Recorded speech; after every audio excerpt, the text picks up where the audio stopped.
Hey guys, welcome to the Great Debate Community. My name is Richard, and today we are discussing the principle of sufficient reason and the implications for the arguments for the existence of God. I have an important question for all of you who are watching this. Why are you watching it? Think about that for a moment, because that really underlines the fundamental purpose of this debate. The principle of sufficient reason would suggest that there has to be an answer to the question, why are you watching this debate? Because everything that exists on the principle of sufficient reason has an explanation of its existence. And there are different nuances within the PSR. Some would say that only entities with attributes have an explanation for its existence. Others would extend it so far as to include anything at all, including propositions and facts, like those have to have an explanation for their existence. So there are a few nuances within the PSR, but today we're going to discuss it to see whether it holds water. And we've got some atheists on here. I'll just go through everyone really quickly, just so the audience knows who everyone is. I have Andrew. Andrew, say hello, wave. Hello. Andrew, David, General, Banana Jack. Andrew, David, and General are all Christians. Ochiwana is a Christian. And then we have Banana Jack, Joe, and MP. They are all atheists. And now we've got Frank in here. I'm pretty sure Frank is an atheist too. Hey, Frank. Yo, agnostic, I prefer, but yeah. Agnostic. Okay, so who should we... Hey, Ochiwana, you there? Ochiwawa, you there? Yeah, I'm here. Since you are a Thomist, I think you're somebody who thinks about this kind of thing a lot. Why don't you start us off? Why don't you tell us briefly about the PSR and why we should believe it? Okay. Well, so I have like a kind of different definition of the PSR that I think might be interesting. So there's actually three different definitions. The first would be whatever is has that whereby it is, and that's basically the basic definition of the principle of causality, or sorry, the principle of sufficient reason. But I think a more interesting one is that whatever exists must have that, in virtue of which it is distinguished from nothing, either in itself or in another. And that's kind of how I approach the principle of sufficient reason, because ultimately everything has to be distinguished from nothing. Okay, yeah, that makes sense. Maybe we can get some interaction. Banana Jack, you're unmuted. What's the third one?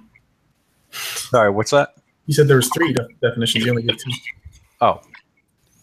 Well, the other one's more related to the principle of identity, but I decided not to go into that. It's a little more. Yeah, and just to tie everything together before we get some interaction from our atheist friends on the panel, the reason that the principle of sufficient reason would be important in a philosophical / theological discussion. Okay, I'm getting some feedback from someone. I think someone here's echoing. It's AJ. Probably me. Okay, so the reason that it's important in like a philosophical debate about the existence of God is basically the argument from contingency, or the Leibnizian cosmological argument, which would be to say that if everything that exists has an explanation of its existence, then the universe itself has to have an explanation of its existence, and then we'll reason from there, we'll go through the steps and conclude that it would have to be a transcendent creator. But right now, we're not focusing so much on that. We might get more into it later, or I don't know, whatever the atheists want to bring up, however they want to approach this. But Joe, you there? Why don't you give us some interaction with what Ochiwawa said? I understand you gave kind of a more, I guess, more known definition of PSR. Mm-hmm. Ochiwawa, I'm not really sure I understood, I guess, the one that you want to, I guess, defend tonight. Would you say that it's pretty much like what's your name again? Me? Yeah. Richard. Richard, would you say it's pretty much what Richard said, and that it's linked with the contingency argument, or do you want to argue just a PSR? Well, so my position is that it's ultimately related. It's basically the same thing. saying whatever is has that whereby it is. From my perspective, it's the same as saying that everything has a reason for its existence. Okay. And that reason for its existence would just be whatever distinguishes it from nothing. Yeah. So yeah, would you be using a Thomistic language? Would that be why you said it like that? Well, the reason why I say it like that is because it's harder to deny that everything that exists must have that by which it's distinguished from nothing. That's pretty much the reason I said it that way. Oh, okay. Yeah, that makes sense. Joe, what do you think? I mean, I can work with that. That's fine. I imagine we'll just yeah, have to dive I mean, into the details I later. mean, like, it's almost tautologist in the way you put it that way, because if something isn't distinguished from nothing, then it's nothing by virtue of the definition of the word distinguish. Exactly. Yeah. So with that in mind, I don't know if that has implications. Like, depending on how you formulate the principle, it might have different implications, though. Like, I don't know if you can infer the like, for example, brute facts and whatnot seem to be consistent with. That's where I think we should actually go. Actually, maybe we should make sense of concepts like contingent versus necessary versus brute. It's a good idea. Yeah, that's a great idea. Why don't I let Andrew? Andrew, do you have these definitions handy? Necessity, contingency, brute facts. Yeah, I mean, I could look up a dictionary definition, or I could just kind of talk off. Yeah, just give us a rundown. Okay. So basically, you have things that are contingent. There's really two types of contingency that I would find relevant in this type of discussion. The first of which being contingency of existence, and the second being contingency of instance. And so a contingency of existence is something that it does exist and it could not have existed.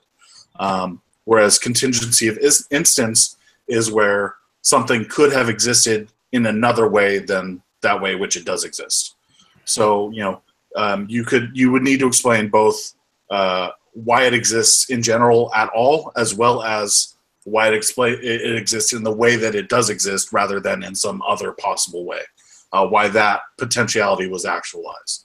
And so I think Dr. Ed Fazer actually describes it in this way, where a contingent thing is actually just an actualized potential rather than something that's just purely actual. Okay, so it's not like take my keyboard, for example. It could be a little different. Exactly. Yeah. Okay. And so you would explain why it came into existence, period, as well as why they chose maybe that design or that model, whatever. Okay. There's different elements that would need explanation. Yeah. So, and because my keyboard for like this entity could be different, that would make it contingent, right? Exactly. Okay. Something that's necessary, both couldn't not exist, as well as it couldn't exist in a form other than what it is. It's okay. So using possible world semantics, it's the same in all possible worlds. Exactly. But it's a little bit different than that also, because I mean, something could possibly exist, in one way throughout all possible worlds, while still potentially, in theory, being able to exist in another way. So it could be a little bit different, but yeah, that's pretty close. Yeah. Okay. I have a question from the audience. Somebody asked me, can somebody show that God is like my keyboard? And the answer is that the keyboard is an example of a contingent thing. But when we're talking about God, we're talking about a metaphysically necessary thing. So the keyboard wouldn't be like God in this analogy. The keyboard would be a contingent thing. Yeah. Can I just ask a question that it could be we could be jumping straight to the Bible in this question, but in John 1, is the principle of sufficient reason the basis, especially I think it's in verse 3. All things are created through him, and apart from him, nothing exists that has been. Right, that verse. Yeah, I mean, would that be an application of such a verse and that principle? You could, I guess you could see it like that, but then it would, I guess it would, you'd be thinking about the nuances of the principle of sufficient reason, because like I said in the beginning, some people view it differently. Some people would say that it relates to entities, and others would say it relates to propositions or facts, like all propositions. So I don't know if John 1:3 would be about, if you could stretch it that far to say that it's about all propositions. I think you could make the case that John 1:3 favors the weaker form of the principle. Okay, I see. But not the stronger form. Yeah. No, that makes sense. Yeah. It might be presupposing it. Like it's weird. Like it's a. Okay, we have someone new. Modal fatalist. You there? Oh man, you're kind of scratchy. Very scratchy. Okay. Is that any better? This guy's videos. Oh yeah. Yeah. A bit better. I can vouch for him. He's all right. Okay. His mic might suck right now, though. Yeah. Okay, so why don't we get some heathen interaction? I want to hear somebody challenge the principle of sufficient reason. MP, you have anything for us? I don't think I do. I really don't. Okay, so I feel I kind of agree with it, to be honest with you. yeah, so you believe in the principle of sufficient reason. Yeah, I talked to Steve McRae earlier, and he did as well. So yeah, I do. I don't find there to be really any issue with it. Mm-hmm. Okay. And do any of the atheists here challenge the principle of sufficient reason? Well, I accept it myself, but I think like if we're just talking, like if you wanted to discuss like what are some of the common objections raised to it, I think some of the more common ones would be some type of conceivability argument that we can conceive of contingent yet unexplained phenomena, and supposing that conceivability is a guide to possibility, then that would be an argument against the PSR. Another argument would be, say, either the actual or the possibility of indeterministic phenomena, like in indeterministic interpretations of quantum mechanics, would falsify the PSR.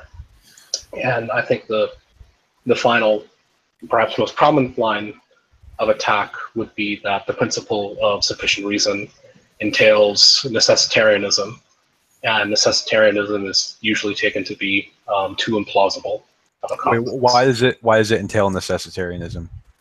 And actually, why don't you define that for us, please? Well, I think in this context, it would just be that every fact is metaphysically necessary. So if we're talking possible world semantics, there would be only one possible world. Yeah, why is that? Why is what? Like, why does the principle of sufficient reason entail that? Well, so if we take something like the way, like I'll use a statement that Leibniz used. So he takes a principle of sufficient reason to be that for any, I forget if he says any fact or thing whatsoever, there is a reason why it is so as opposed to otherwise. He takes an explicitly contrastive tint on it. And there's an argument from several philosophers like John Bennett, James Ross, Peter Van Inwagen, that the principle of sufficient reason entails necessitarianism in the following way. Suppose that there are, in fact, it is the case that every fact is explained in this way. And so you would want to, in standard modal metaphysics, you would want to make a distinction between what's contingent and what's necessary. In the language of possible world semantics, contingent facts would be facts which are the case, but which could have failed to have been, and necessary facts are those that must be the case. Their contradictory is metaphysically impossible. So suppose you have every contingent fact presumably has some kind of explanation of some kind or another, and you could suppose that you could collect all of these contingent facts into one fact, so to speak, like a huge conjunction of them. And then the question is, does that fact itself have an explanation, this kind of contrastive explanation that Leibniz is seeking? And then that explanation presumably has to be either contingent or necessary. If it's necessary, then given the kind of explanation involved, sufficient explanation, that's going to involve some kind of entailment. Otherwise, it would be a contingent fact that the explanation explains the explanandum in question. And so it itself would be subject to explanation.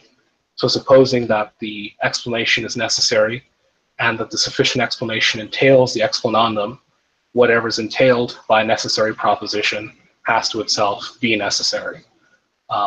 But of course, that would contradict that there are, in fact, contingent facts in the first place. So given the hypothesis that the explanation of this big contingent fact is necessary, there cannot be actually any contingent facts. On the other horn of the dilemma, supposing that the explanation is instead contingent, then that would just push the problem back a step. We could just ask the question again. Either that's subject to explanation or not. If it's not subject to explanation, then that would falsify the PSR. If it is subject to explanation, then you would follow the same pattern as in the first horn of the dilemma. You would assimilate it back into this big contingent fact, and then you would inquire as to whether or not it's contingent or necessary. Well, I have a question, Modal. With regards to I don't know how much of that I quite caught it. I think it got kind of lost. Would that be in any way related to, say, someone, as I was just kind of thinking about this for the last 10 minutes before we started this, I was thinking about whether or not, because someone like me who believes in counterfactuals of creaturely freedom, that I don't see how they could have an explanation. It seems like they would be brute facts. Is that what you were just saying? Is that in any way related to that, or maybe I'm just totally off base here? I would say the relationship between Molinism and the PSR would be in the following way. A prominent objection to Molinism is the grounding objection. And I think the grounding objection has ties to the PSR in the sense that you would want to have a reason in virtue of which why one counterfactual, a creature of freedom, is true versus the other. Okay, yes, and the upshot is supposed to be there's nothing you can point to, because in both worlds, all of the the facts pertaining to the circumstances, the time up to the choice, everything, all that, whatever, those are both the same, and yet the truth value of the counterfactual differs. Right. So there's nothing you can point to. So sorry, go ahead. Yeah, just to clarify, when I was thinking about this and thinking about what the principle of sufficient reason is, it seems to me that whenever I hear it phrased as about entities existing, that seems very plausible to me. Whenever it goes into the anything that's true has an explanation, that's where I just to kind of clarify my position on the panel, that's where I kind of hesitate and I go, I don't know if I'm willing to go that far. So well, I mean, you might want to restrict it just to like states of affairs or something, which, I mean, I don't know like how you would feel about something like that, because I think the same kind of explanatory intuitions that underlie wanting an explanation. Well, I mean, 2 points there. One, that supposes that there is this big gap between entities and facts, or entities and states of affairs and whatnot, and that's not an uncontroversial assumption, I think, given like structuralist views and other kinds of views that assimilate the two, that they're not genuinely distinct. Secondly, I think the same kinds of explanatory considerations that might lead one to endorse the view that every entity has an explanation for its existence will likewise want us to seek explanation for events and states of affairs and so forth. Like if the sun were to not cease to exist, but suddenly traverse 10 billion light years towards the center of the galaxy, we would want an explanation for that just as much as if it failed to exist or something new came into existence. Right. Okay, I think Andrew you told me he's a philosophy student or something. Maybe Andrew wants to interact. Modal, are you atheist or agnostic or theist, or where are you at? Atheist. Atheist, okay. As a theist, I would actually kind of agree with just about everything that Modal said. The only difference here is I think that would be the case if the necessary reality that we wind up with at the end of the causal chain is free or personal. I think that would kind of put a hitch in it. But lacking that, then I would absolutely agree that without that kind of personal nature, then yeah, he's absolutely right. If the cause, if we go down the line and end up at a necessary thing that in turn caused everything else to be in the way that it is, then I would absolutely agree that if that thing couldn't have been different, then anything that arises contingently out of it also could not have been different, and that would basically turn everything that we see as contingent into necessary ultimately. Well, I mean, one caveat there is that you still want to distinguish, like when we say everything is necessary, we're just talking about possibility in the alethic sense. That still leaves open that we can distinguish between necessities, like Leibniz distinguishes between absolute versus hypothetical necessities. So there may be only one, in some sense of one, absolute necessity, but things like tables and chairs, while necessary, would only be hypothetically necessary. The source of their necessity is external to them. It's not something intrinsic to them. Yeah, I would agree. But like I said, I think that distinction, and that's actually the position that I took prior to becoming a theist. And so I would agree that that's ultimately where the logic would force you to go if you believe in the PSR. But I think that adding that element of personhood to the final cause, or the necessary reality, can kind of take that away as a necessary result. Yeah, that's the claim that people like Pross and others make. But debate goes back and forth on that. Mm-hmm. With you're regard agreeing to that it commits you to modal collapse? Is that what you're saying, Andrew? Well, what's that? Sorry, I didn't hear you. You're agreeing that it commits you to modal collapse or necessitarianism? Yeah, no, I think that if you strip that final necessary reality of any type of personhood, then I think it does commit you to necessity overall in all things, that there wouldn't be any type of contingency. What do you mean by strip it of any kind of personhood? I don't really get that. Because when we get back down to the bottom, there's good reasons to believe if the PSR holds true, there's good reason to believe that it ultimately ends in some sort of necessary reality. It's either that or an infinite regress, which there's plenty of reasons to believe that even if that's possible, that there's still some sort of necessary reality that caused that particular set of infinites rather than a different particular set of infinites. But ultimately, there's some sort of necessary reality. And, as a theist, obviously, we believe that necessary reality is God or has some sort of personhood or agency attached to it. And so if you strip it of agency and it's just some sort of necessary reality or brute fact or something like that, and that's fine. That solves the problem for the PSR, but ultimately I think it does necessitate the sort of scenario where there really is no contingency. I'm not really sure what saying personhood, what that does. How come that gets you out of the problem? Personhood, I'm mainly just talking about agency in general, some sort of agency.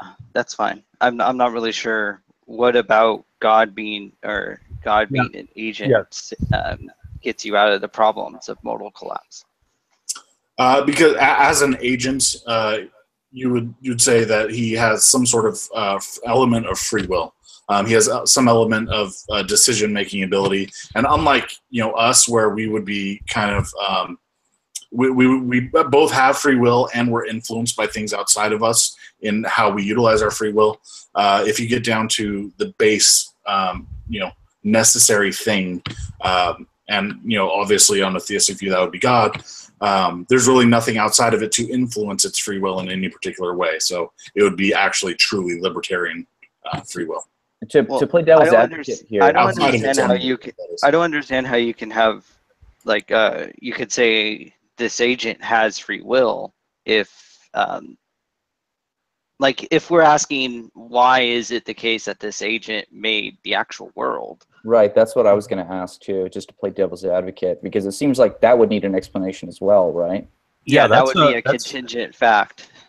Yeah, but with an agent, it would be that fact would still need explanation, but that explanation would come from within the agent's own personal desires. It wouldn't be an external fact.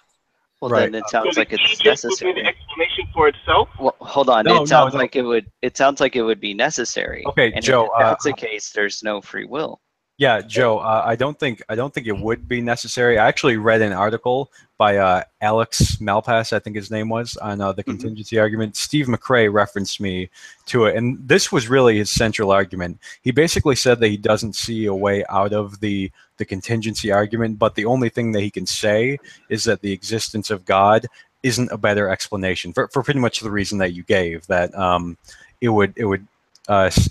you wouldn't actually have that free will, and the universe would be in that state. So the question of why did God create the universe? I think this objection only works if you agree that God had to create the universe.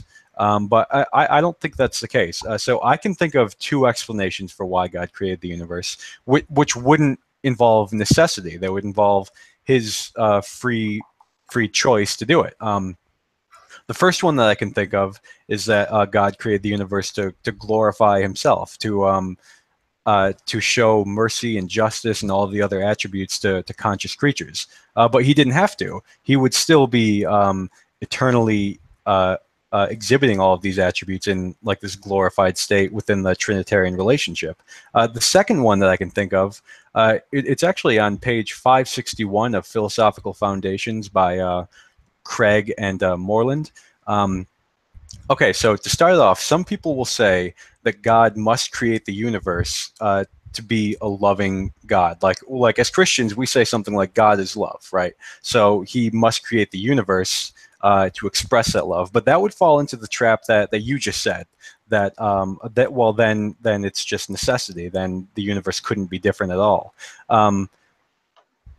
But the thing is, there are two things with this. First, even if that were the case, then the universe could still be contingent, because as an expression of his love, he could create the universe in different ways. But the second thing is that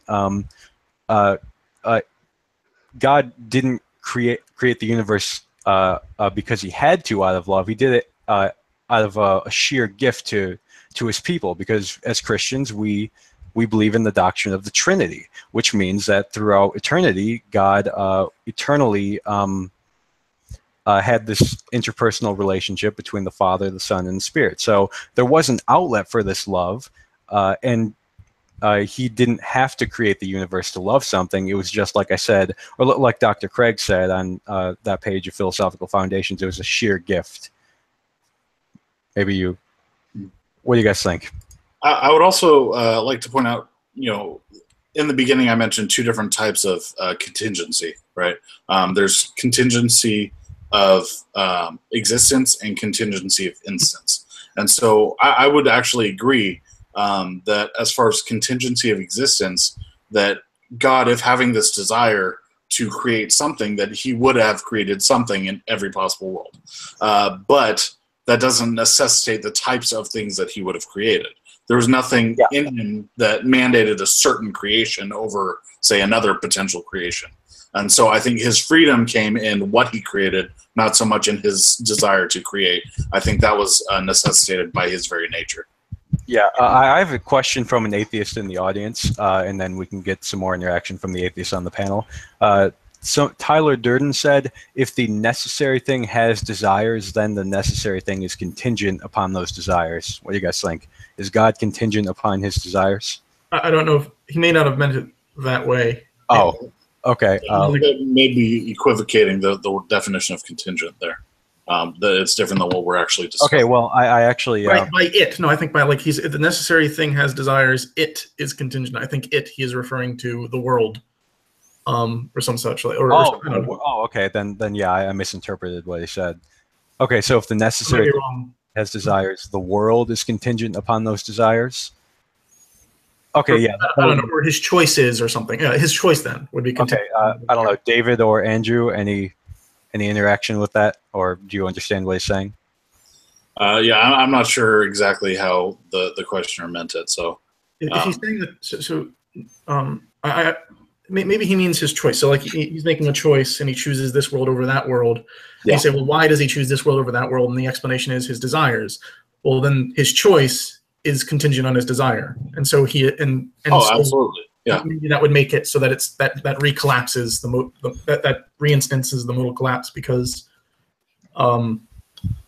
you you could then ask, well, why does he have this desire rather than another desire? And if either he necessarily has that desire, or the desire has no reason, then yeah, my position would be that he doesn't necessarily have those desires. He has it in the sense that he can't change those desires because he's not in time. But in this like possible world sense, there is some possible world where God could have chose a different, chose to create a different world. But wouldn't that don't you say? Wouldn't the new fact that you just now added need a reason? MP, I can't really understand you, but let's. I think he's asking. Well, wouldn't we have to ask? Why would God choose to actualize that world over this world? Yeah, well, yeah, I think that would be a contingent fact, and that would be a fact that's true in at least that world. Right. Yeah. I hold to a more limited idea of the principle of sufficient reason. So, I mean, basically, it goes back to my idea that everything that exists must have that by which it's distinguished from nothing. And even if the particular world that God created is not determined, then that doesn't necessarily mean that it's not distinguished by nothing from something, It seems to me that if we're going to be talking about this, there probably are other arguments that rely upon the broader definition of the principle of sufficient reason with regard to all true facts. But in my understanding, the most popular one by Leibniz is his argument from contingency only relies upon the contingency of existing things. So one of the reasons why I'm not incredibly interested in defending this broad view is because I don't really have a huge opinion about it. I just have doubts with regard to when you have free will in the equation. I don't quite understand how you can get away from brute facts, and that's probably just a confusion on my part. But when we're talking about arguments for the existence of God, it seems like we really only, especially Leibniz's argument, really only need to deal with the contingency of existing things. Seems to be. Leibniz does include more than just, assuming there is this distinction between entities and states of affairs, he does include states of affairs as well, because he also asks, why things exist in the particular way they do, or why certain things rather than other happen. And he is a necessitarian in his system. His system is necessitarian.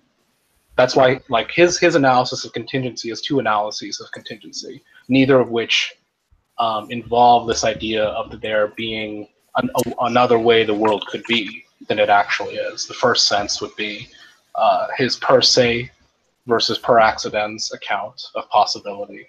So the example he uses in his essay Theodicy is the damnation of the innocent. That's per se possible in the sense that considered on its own, it's logically consistent. But in the light of God and God's nature and his values and his choices, it's impossible. So it's possible in itself, but not possible in the grand scheme of things. And the second analysis he gives is the infinite analysis account, which is what he calls a contingent fact, is that whose logical demonstration involves an infinite number of steps. A necessary fact is one whose logical demonstration only involves a finite number of steps. But in either scenario, it's a logical demonstration with the force of mathematical necessity, effectively. So in both the infinite analysis account and in his per se possibility account, those are analyses of contingency in air quotes, insofar as to accommodate our use of counterfactual reasoning and other kinds of things like that. But I don't think Leibniz anywhere diminishes or gets away from outright necessitarianism. So I think it's misleading to say that Leibniz's use of the principle of sufficient reason only pertains to the existence of things, not to facts or other things more generally. Otherwise, it wouldn't make sense why Leibniz endorses things like the principle of identity of indiscernibles given the PSR, or why he argues for relationism versus absolutism about space and time given the PSR, and all these other things that he applies the PSR to beyond just the existence of things. Yeah. Hold on, Frank. Modal. Somebody just pointed out in the side chat here, and we're not trying to sound rude, but let's try to practice brevity a little because we have like 10 people, and I want to get everyone to say everything that they want to say. So I think Robert wanted to jump in. So go ahead, Robert. Well, I just wanted to throw this out on the table. So I put in the side chat for everyone to read as well, a Christian philosopher named Norman Geisler. And he says that this principle leads atheism. He speaks about that it leads into an infinite regress. And I don't know if I because you're speaking on brevity, I don't know if I have time to read all that. But the second paragraph, he says here, the principle of sufficient reason leads to a contradiction. The principle of causality, Leibniz's principle leads logically to modern atheism. Aquinas's principle leads to theism.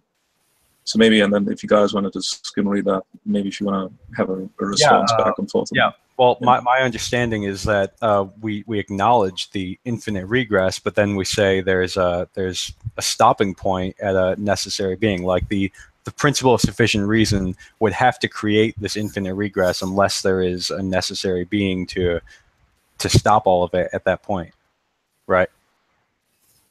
You're right, and I think Geisler then goes on to suggest that he says here, if literally everything has a cause, either the series of causes never ends or it ends in a being who caused its own being, since nothing can lift itself from ontological non-being, then the very concept of God is contradictory. God himself could not exist. So how would you explain that? It seems to me that's, I don't know, that's a confusion. I don't understand this principle of sufficient reason to be everything has a cause. I mean, maybe it collapses into that. Maybe that's what he's arguing, but I don't understand it that way. I mean, it's a cause or an explanation. So I don't think anybody would say that God needs a cause, or most Christians that I know wouldn't say that God needs a cause. But I don't, and also modal saying reason equals cause. I don't know if I agree with that. Just to kind of throw it out there. I don't know if anybody has any opinion on that. That's fine. I was just it does not equal cause. That's what he said. Right. Okay. Yeah, I was going to say if he was going to argue for that, then this would be an interesting. Oh, okay. Yeah. I'm not arguing against. I'm not a philosopher, by the way. I'm like literally probably the only scientist in here. And yeah. Hey, so Robert, it's an interesting discussion. Well, Robert, you know how you can tell. Robert, you know how you can tell that someone's a scientist? They tell you after 5 minutes. It's like CrossFit. Hey, modal fatalist, did you understand the argument that Andrew gave earlier, where he said that because you're the necessary being is an agent, the issues that, I mean, correct me if I'm wrong too, Andrew, issues that arise from modal collapse or necessitarianism for the theists aren't issues. I wasn't making an argument there. Modal actually brought up that this may lead back to necessitarianism, and I was just saying that in the absence of some sort of agency, I would actually agree with him. Yeah, but my issue then was I don't see how adding agency doesn't just still make it so there's more contingent facts you would have to explain. Okay, so since Robert just brought up that he's a scientist, I think I'll bring up one of Leibniz's central arguments for the principle of sufficient reason, and I think it'll be right up Robert's alley. So his argument was that it was an inductive argument that everything that we see in the world establishes the principle of sufficient reason, and nothing that we see in it contradicts it. But today, if Leibniz were confronted with modern science, atheists might tell him, no, the subatomic realm is an exception to that. I think Modal was getting to that earlier, that the subatomic realm would seem, on the face of it, to contradict the principle of sufficient reason, because you have these quantum particles popping in and out of existence seemingly without any reason. So, Robert, you are the physicist here. Maybe you can shed some light on that. Well, it's not complete randomness. So Lawrence Krauss, in his book, when he speaks about the virtual particles that pop in and into and out of existence at 10 to the minus 120 seconds, the snapback time. I mean, it's a very tiny snapback. It's the argument that, okay, maybe the universe can, but the problem is the higher the mass of the so-called particle, the faster the snapback time. And obviously we know the universe is a lot bigger than a virtual particle. So that's still a problem. There's some form of prime mover that's maintaining a pushing out into existence, that it doesn't fall back into oblivion. And Robert, his own colleagues have. Yeah, go ahead. Yeah. No, I'm just going to finish with that point, that his own colleagues have actually, I'm quoting verbatim, you need a pre-existent entity, down to the mathematical, if you're talking pure mathematics. So Lawrence was like, oh, I could bring in a Hamiltonian or something, but no, you need some like outside entity to maintain a consistent push for this thing to work. And so virtual particles is to make. So basically virtual particles is just a property of the universe. That's all it is. Yeah. It's not the universe coming into existence. Right. So I think what a lot of people might have thought, and what I've heard before when I've said something like that, is that maybe in the initial state of the universe, it was the size of a subatomic particle, and then it just got bigger over time. Like right now, we see the cosmic expansion. But that's a singularity prior to the Planck time and Planck size, but we don't really know scientifically what's going on. There's a lot of things that break down. Symmetry breaks down. Can go to Planck time, and in fact, one of the predictions is that if we can explain empirically gravity through what's called B-mode polarization, mathematically that can then lead us in a blind way, but it can lead us to possibly conjecture on what's going on before the Planck. And in 2014, they were finding evidences for B-mode polarization. They're still doing tests, but that's still there's still lots of work to be done. Yeah. Hey, MP, you have any interaction with that, or do you just agree? To be honest with you, I don't know. I was actually thinking about something in this realm, but a little different, and okay. And I'm trying to figure out. It seems, and I hate to go back to a point, but it seems that I'm still really confused on why the entity that you guys brought up earlier, why this is a necessary being. I do understand that how it breaks the infinite regress by having this being there, but it seems like you guys have said he's there and then give him more attributes to try to more explain why you're not special pleading that being there. And those attributes, if we're going with the principle with the PSR, would also then need reasons to why they need to be there too. So I'm just trying to understand how having this being that you guys have described solves the problem. Okay. Can I answer that, or? Okay. Yeah. You can go ahead. You go ahead. Oh, well, okay. So my position is that God's essence is existence. So God just is what it is to exist, and also, I don't say that God has other attributes because I accept the doctrine of divine simplicity. Oh boy. If I didn't, then your position would be correct from my position, because you would have to have a reason for why all of these different attributes are in one entity. But yeah, that's my position. Okay, yeah, and something else to consider is that this isn't like, I wouldn't call it an explanatory hypothesis where it's like you have this infinite regress and then we're like, oh, well, maybe we have a being there to stop it. I think it's more like if you're going to accept the principle of sufficient reason and accept that there cannot be an infinite regress, then there has to be a necessary being there to stop the infinite regress.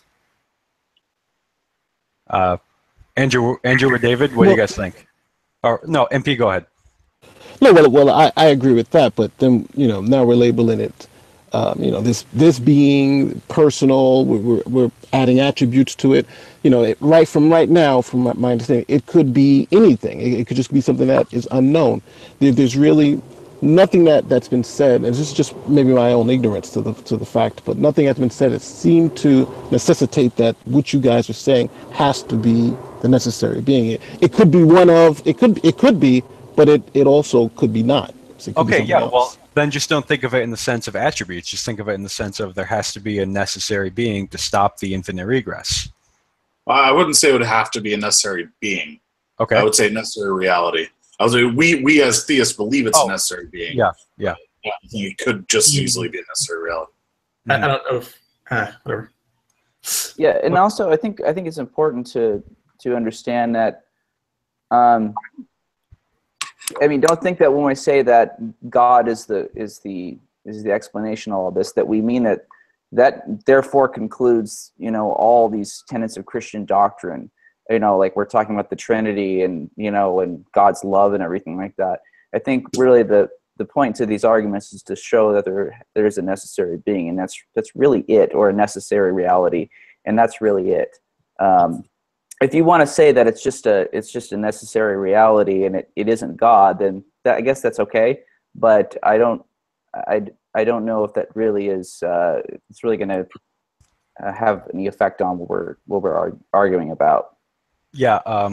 Okay. So I want to respond to something that Steve said in the comments. Steve said that oh, he's still typing. But he said that an infinite regress isn't a bad thing. You know, you could have that infinite regress, but the argument would basically be that you couldn't have it. Not that it's a bad thing or something like that, because and this might be where we start to clash a little more, because the infinite regress leads to okay. So is that me or is that someone else? The beeping. Okay. Anyway, what kind of infinite regress are we talking about here? By the way, I think that needs to be yeah, clarified as well. I'll get to that. So, in an infinite series of past events would lead to logical absurdities, like because if you have any infinite number of things in the actual world, then that'll lead to contradictory things. Like an illustration that William Lane Craig has given, and he's given several like this, and they're all pretty interesting, and some of them are amusing. One is Hilbert's Hotel. I don't want to go through all that right now. But another one that I was thinking about before this debate was imagine that you have two planets that are orbiting a sun, and one of those planets is half as close to the sun as the other one. But now imagine that they're orbiting it for an infinite amount of time. And after each orbit, both planets gets a little further away from that sun, the same distance away from that sun.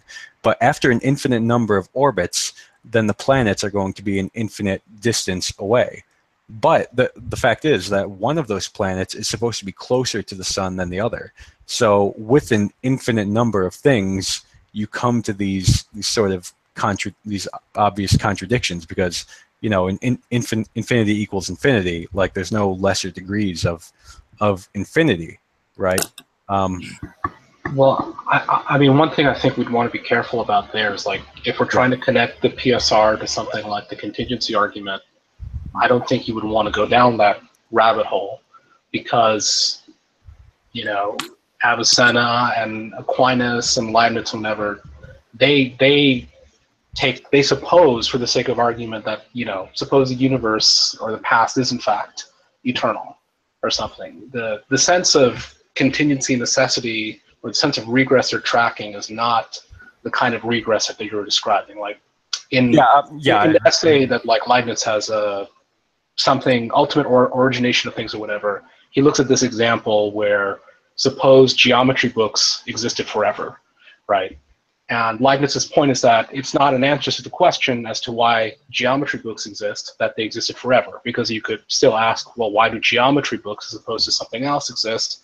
Why do these books exist? Why do these kinds of books exist, etc.? Right? So even supposing there's an infinite regress, you're not settling the question as to why the world is the way it is. I think that's a less controversial and more focused way of attacking the point of infinite regress there, because my worry is that with the direction that you're going, that's going to take you down this rabbit hole about like anti-infinitism and all this stuff like pertaining to like the Kalam argument or whatever, not about stuff that I think would be more relevant to the contingency argument, supposing that we're looking at the PSR in the context of the contingency argument. Because there seems to be a perfectly serviceable reply to the invocation of infinite regresses that doesn't require you to reject infinities in the context of the contingency. I agree with pretty much everything that you said. But the reason that I bring this up is that if you have a finite like a universe that's not infinite in the past, then you also have a contingent universe. So it would be kind of like if you resort to, say, the Kalam cosmological argument, it would be kind of supplementary to this sort of thing. So yeah, that's the reason that I brought it up. But I generally agree with everything that you said. Because as Modal pointed out, you don't actually need a like Leibniz's question would still stand even if you have this infinite regress of causes, because then you would just raise the question, why is there an infinite regress of causes? Someone else want to jump in? I was like, this regress versus another. That's what he was saying. Sorry, what's that, Andrew? Oh, I was just going to say that there's different types of causes as well, and different types of causal relations. Ed Fazer discusses this one type in particular, where we're talking about a hierarchical series of causal events. So it's not temporal in the sense where one thing causes another, which causes another. It's not linear like that. But the example he gives would be a coffee cup sitting on a table, per se, and that coffee cup is let's say 3 feet above the ground. That the coffee cup could be 2 feet above the ground. It could be 4 feet above the ground. But the potential that's actualized is that it's 3 feet above the ground. And the reason for this is the table. Okay, well, the reason for the table is, let's say, the floor. The reason for that is the foundation, and then the earth and whatnot. And you can go down this thing, and this series of causal events is actually at any given point in time.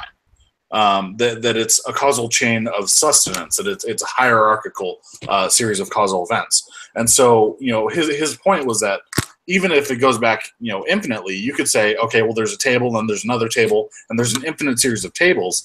But the point would be that the table itself doesn't inherently have the power to keep the coffee cup at 3 feet above the floor.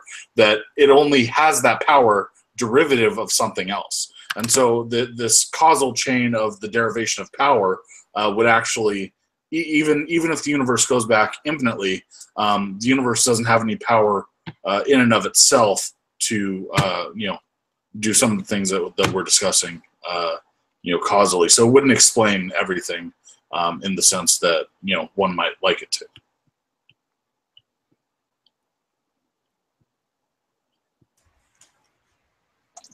Joe, you have any? I just posted another lengthy counter review by another philosopher on what I was reading before. But yeah, continue. Where do you get all your stuff, man? Robert has your stuff. Give me it all. Robert has an infinite number of resources. Maybe do you want me to read this out? I don't mind. I can read it out. Yeah, you can do it.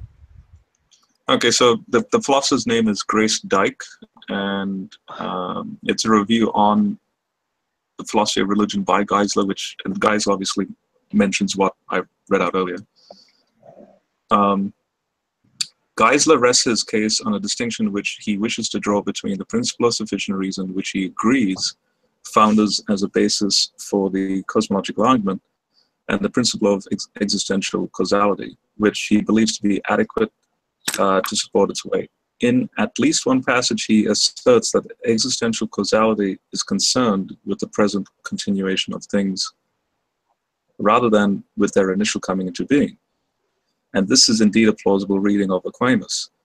Unfortunately, this does not prevent the principle of existential causality from collapsing into the principle of sufficient reason. For the principle of existential causality simply requires that for every existing thing, there must be a cause adequate to account for its existence. But this is just what the principle of sufficient reason also requires. Geisler wishes to draw a distinction between a verbal explanation and a genuinely existing cause, seeming to imply that the principle of sufficient reason calls for only the former.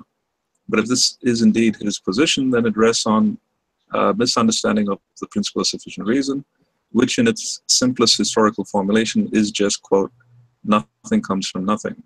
Some cause is necessary for the existence of anything, and see that, which is just what Geisler intends as the meaning of his principle of existential causality. But that General. I'm nearly finished with that. Sorry, go ahead. but that the principle of sufficient reason, thus understood, is inadequate to bear the weight of the cosmological argument has been amply demonstrated in philosophical literature, and there is no need for me to repeat it here, but only to emphasize that the criticisms cannot be avoided by rebaptizing the concept. Oh boy. All right, go ahead. Hey, modal fatalists. As someone who's sympathetic to, I guess, necessitarianism, to say the least, could you make sense of the idea that having the necessary being, decide to actualize this world, how that would make it so you're not committed to modal collapse? Because if we ask why did this being create the world, and the answer is a contingent fact, and it's just a brute contingent fact, and it seems to me like that undermines the PSR. But if it's necessary, that is, it's a fact that exists or that is true in all possible worlds, then it seems like the actual world is the only possible world. And if that's the case, then that's modal collapse. And so I don't really see how saying that the necessarily existent being is is an agent really gets you out of the issue. Every time we ask why did that such a being actualize this world, I see this problem popping up. Modal fatalists, like you've heard that objection before. I think I've talked to you about it before. What do you think about saying, well, it's an agent, that would contradict this objection? Can you think of anything? Well, I think there's two strategies that you can take just looking at the literature. So when Pross originally formulated his argument with Richard Gale back in the late 90s, his original stance on it were that bracketing away the existence of the agent, the actual values the agent has, and the circumstances the choice presents itself in, the libertarian free acts are contingent facts which are self-explanatory. That wasn't a popular line of argument for, I think, both obvious and non-obvious reasons. Wouldn't that undermine the PSR? Well, it would not. Well, if you suppose that they were self-explanatory, they wouldn't undermine the PSR in the sense that they would be contingent facts which do have an explanation. They just would be self-explanatory. But how do you differ? Would you mind giving me an example of just a necessary fact versus the fact that you just described? You mean like a self-explanatory necessary fact? Yeah. Well, I think a lot of people take definitional truths to be self-explanatory, like bachelors are unmarried. Okay. The idea is that there's nothing further to be in. That one's explanatory demand is satisfied, or there's no explanation required or something or another. I think my question actually isn't comparison with necessary. My question is, I guess, the difference between that and what the person who holds to the PSR doesn't want, which is a brute fact. There to be a brute contingent fact. I don't understand how this is not a necessary fact, but it's a contingent fact that's self-explanatory. Could you maybe give another example of that? I'd be interested to know that. An example of what? Of a contingent but self-explanatory fact? Yeah. Well, the analog that Pross uses is also, I think, the way he used to handle quantum mechanical examples. Like, suppose an isotope of radium decays at some time t. Why does it decay at time t as opposed to t1 or something? You might cite facts pertaining to some probability distribution about the times that isotopes decay, and then you say it's self-explanatory that it decayed at that time, but that there's nothing further to be explained. That's the way he used to approach the issue. He has a different approach these days. Well, why do you think he changed? Well, it just doesn't seem very plausible to say that it is self-explanatory, because there pretty clearly seems to be something left unexplained or something crying out for explanation in some fashion, why the agent did A rather than B, or why the electron was observed in the spin-up state as opposed to the spin-down state, or so forth. So he has a different method of trying to tackle those examples. Okay. So the audience is telling us that we should spice it up a little more. I think we can do that if we direct this more toward the argument aspect. Like we've talked a lot about the PSR in itself, but I wonder if we can talk a little about the theological implications. Like David, or maybe. Well, that's what we've been talking about. There's theological implications to committing yourself to modal collapse that I think the theist wants to avoid. Yeah, that's true. But okay, I want to ask these guys this question. Right. David or Andrew, would you guys say that the PSR would be the same like proposition as out of nothing comes? I would, for me, no, it's not. No? Okay. I would say that's one element of the PSR, but for me, the PSR could take a few different forms. There's a few different types of explanations that would be required. There's not just one type of cause. So I don't think you could say, that, everything, requires an explanation and there's only one type of explanation. I think things can have multiple types of explanations. As Aristotle had, 4 different types of causes that he mentioned. And then there's other types as well. But so I don't think we can limit ourselves to one particular sense of the word explanation. I think there can be a few. And coming into being, that's definitely one type of explanation that would be necessary. Yeah. But I don't think it's the only type of explanation. Okay, so I guess they wouldn't be like equal propositions, but would you say that the PSR presupposes it or no? Yeah. In the sense that, I mean, I think, the whole thing of, I think Craig does a good job at explaining why this is the case. When he mentions the fact that nothing in itself has no properties that can be discriminatory. So, if something were able to pop into being out of nothing, you would have, 2 basic possibilities. Either there is something inherent in that thing that popped into being that allowed it to pop into being out of nothing, but that would be problematic because it would basically necessitate that thing, existed in some form prior to its own existence, which would be kind of contradictory. And so what you're left with is that there's some property in nothingness that allows it to pop into being, but that's a problem also because then that wouldn't be nothingness. So it's definitely problematic to say that nothing can bring about anything. And so I think that's where that comes from, is that out of nothing can come into being in that way without something further explaining it. Okay, MP, any interaction with that? I don't know.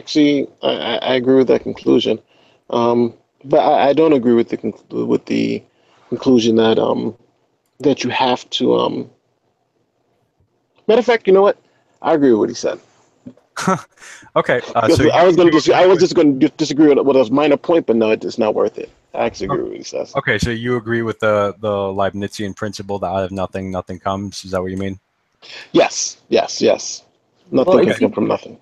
It seems to me that those are different. I mean, maybe this is a little bit more what you're talking about a little earlier, but principle that out of nothing comes seems pretty distinct from the PSR, because PSR would explain an infinite universe too. I mean, obviously that's not to do with the cause. Yeah. I phrased that wrong. So okay. But yeah, we kind of cleared that up because I asked if he think presupposes it. But yeah, I get what you're saying. I phrased that wrong. Okay, Thaddeus, you there? Yo, what's up? Thaddeus, out of nothing comes. Yep. You agree? You affirm that? Yeah, makes sense. Okay, so these are a big deal. People are making a bigger deal of this than they should be. Well, it implies no brute facts. So. Okay, modal fatalist, you want to say something? You type something in the chat. By the way, your name is hilarious. I like it a lot. Thanks. What are you asking exactly? You said something in the chat. Self-caused comes from Descartes. I was just responding to what Han Solo said. Okay. No. I was posting an excerpt from William Lane Craig's Reasonable Faiths. So my search hits reached his book, and I put that in there. Apparently, he's saying that the philosophers were kind of talking past each other. That Leibniz and Aquinas were not really contradicting, which is kind of weird. But yeah. So what's the problem with God creating everything philosophically? Why is it such a big deal?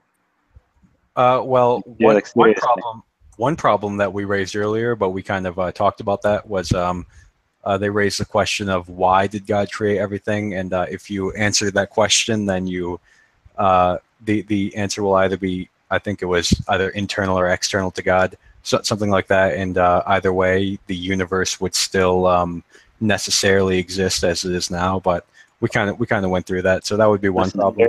No, that's not exactly what happened. Yeah, I know I didn't phrase that right, but well, it brought up an issue that I think we kind of haven't really addressed. Okay. Well, God. I feel like it commits you to modal collapse. And if it commits you to modal collapse, then there's other issues that arise for. Yeah, but that's why they spoke of intrinsic and extrinsic, or not hypothetical versus absolute necessity. So all other things would still get their necessity from God. God would be absolutely necessary. Everything else would be hypothetical. If God can do anything, he can create anything. Could you explain that again, please, Frank? Earlier on in the conversation, we talked about hypothetical versus absolute necessity. So something is hypothetically necessary if it's not necessary in and of itself, right? There's nothing intrinsic to it that makes it necessary, but rather it gets its necessity from some other thing. Something's absolutely necessary if it's necessary in and of itself. And the idea is that if you do the normal argumentation, Leibniz's argument, you can, even if the modality does collapse, even if everything is necessary, it still remains that there are plenty of these things which, like you could still, there is this seemingly, it seems that this could have not existed, even though it can't, even though that seeming is wrong, even I can conceive of it. Like, the implication here is that conceivability does not imply possibility. But wait a minute. Are you saying there's a possible world where that doesn't exist? No, but the point is, there's the idea, I think, is that you couldn't conceive of God not existing. That would be an implication of the argument that if you're conceiving of something that doesn't exist, then it's not God. No, that's not the point of the argument.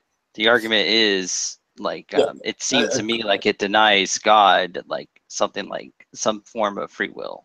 Well, yeah, it denies God. It denies. I mean, it brings up a lot of other issues. It certainly denies the PSR, which is a problem. I think the follows from a certain view of the PSR. It doesn't deny the PSR. Never mind. The question is whether or not free will itself requires a violation of the PSR. That's one question. Well, I mean, does anyone object to the idea that it commits you to modal collapse, and it doesn't really seem like invoking God's, I guess, agential attributes or being an agent really gets you out of the problem? Yeah. At least I haven't heard an argument that shows you how you get out of the problem. I know that I'm weird here, but so since I hold to a weaker form of the PSR, for me, so I can still hold it. Someone in the chat just asked us to explain weak and strong again. I know we did that in the beginning, but maybe Ochiwawa, you want to do that now again? Well, I'll explain what I mean by the weak form. I mean, basically all I mean is that everything that exists must have a reason for its existence itself, and not its particular form of existence. I think AJ did a good job at kind of explaining that originally. Oh, okay. Yeah, I read something different in the Stanford Encyclopedia of Philosophy. They said something like the difference between all facts being requiring an explanation of their existence versus entities / properties or events requiring an explanation. Right. I just think of it in terms of of things' existence. In order for something to exist, it has to have that existence like pre-exist, or it has to be, it has to come from somewhere. The existence itself, something cannot come from nothing. That's basically the idea. It doesn't say what that whatever exists has to exist for some reason in a more broad sense. Mm-hmm. AJ, do you have anything to add to that? Yeah, I was just responding to what I think it was Joe's question, right? So ultimately, I would say that the modal collapse really isn't much of an issue for the theists. There's really two options here. Either A, this personal agent or whatever, that his desires, because his choices are obviously affected by desires. It's whether or not those desires are contingent and have some explanation within this necessary being, or whether those desires are necessary, a necessary part of this being's necessity. So the question is, could those desires have been different within this necessary being? And I think either way, it doesn't really change anything. If it turns out that those desires are somehow necessary based on this being's attributes or whatnot, that's fine. That wouldn't really change anything. That wouldn't change the fact that it would just be that the things that exist now are they would be necessary in the fact that they're hypothetically necessary, or they would be necessary in the fact that they couldn't not exist because the necessary being caused them to exist. This is what Frank was mentioning to you a little bit ago. But they aren't truly absolutely necessary in the sense that there's something intrinsic about these things that would cause them to not be able to be any different. And so in that way, contingency, as we know it, at least, wouldn't be that something actually couldn't exist. It would just be that something is it's one type of necessity versus another. So it would still be a different type of necessity than, say, the absolute necessity of this being. And so I don't see it being a problem. It would just maybe change our definition of contingency a little bit. When you say something that's absolute, are you saying that it's true in all possible worlds? Yeah, I'm sorry, when you say something that's necessary, excuse me, are you saying it's true in all possible? Well, I think, I don't remember if it was Modal that brought this up earlier, or someone else, but they had mentioned how, let's say that hypothetically, just for thought's sake, let's do this thought experiment where, let's say that God exists. Let's say we've established this, and he exists in every possible world, right? And let's say that his desires are the same in every possible world. They're necessary, from his attributes. If that's the case, let's say he desires, I don't know, a red coffee cup, right? So this red coffee cup would then be in every possible world. It would be necessary in that sense, that it couldn't not exist. But it's not that it couldn't not exist in itself. There's nothing in and of a red coffee cup that would make it truly, absolutely necessary. It would be necessary, contingent on the fact that God exists and God wants it. So God could have just as easily wanted, let's say, a blue coffee cup. Well, that's the thing. If the desires are necessary, then God could not have possibly desired anything. I know. But my point is this, that he's asking about the difference between the two types of necessity. And so the types of necessity would No, that's not exactly what I'm asking. I'm asking what you mean by necessity is it's true in all possible worlds. It sounds to me like that's the broader form, but I think that there's two different subsets of necessary that were brought up earlier that would further distinguish it. Well, I mean, okay, go ahead. Actually, David, I haven't heard you in a while. Go ahead. Yeah. It seems to me that one of the issues of free will is that we're ultimately going to be dealing with something very mysterious. I mean, philosophers have been dealing with free will for centuries. And so it seems to me that when you define it as though God's going to do whatever his greatest desire is, it seems to be a a definition of free will that I don't hold to. I mean, that seems to be a compatibilist understanding of free will, and so I'm not sure if I'm off base here, but like when I think about the decisions I make, it doesn't seem that when I choose something that it's just because of it was a necessary result of my greatest desire. It seems that I really could have chosen otherwise, and I don't know if there is a way to explain that.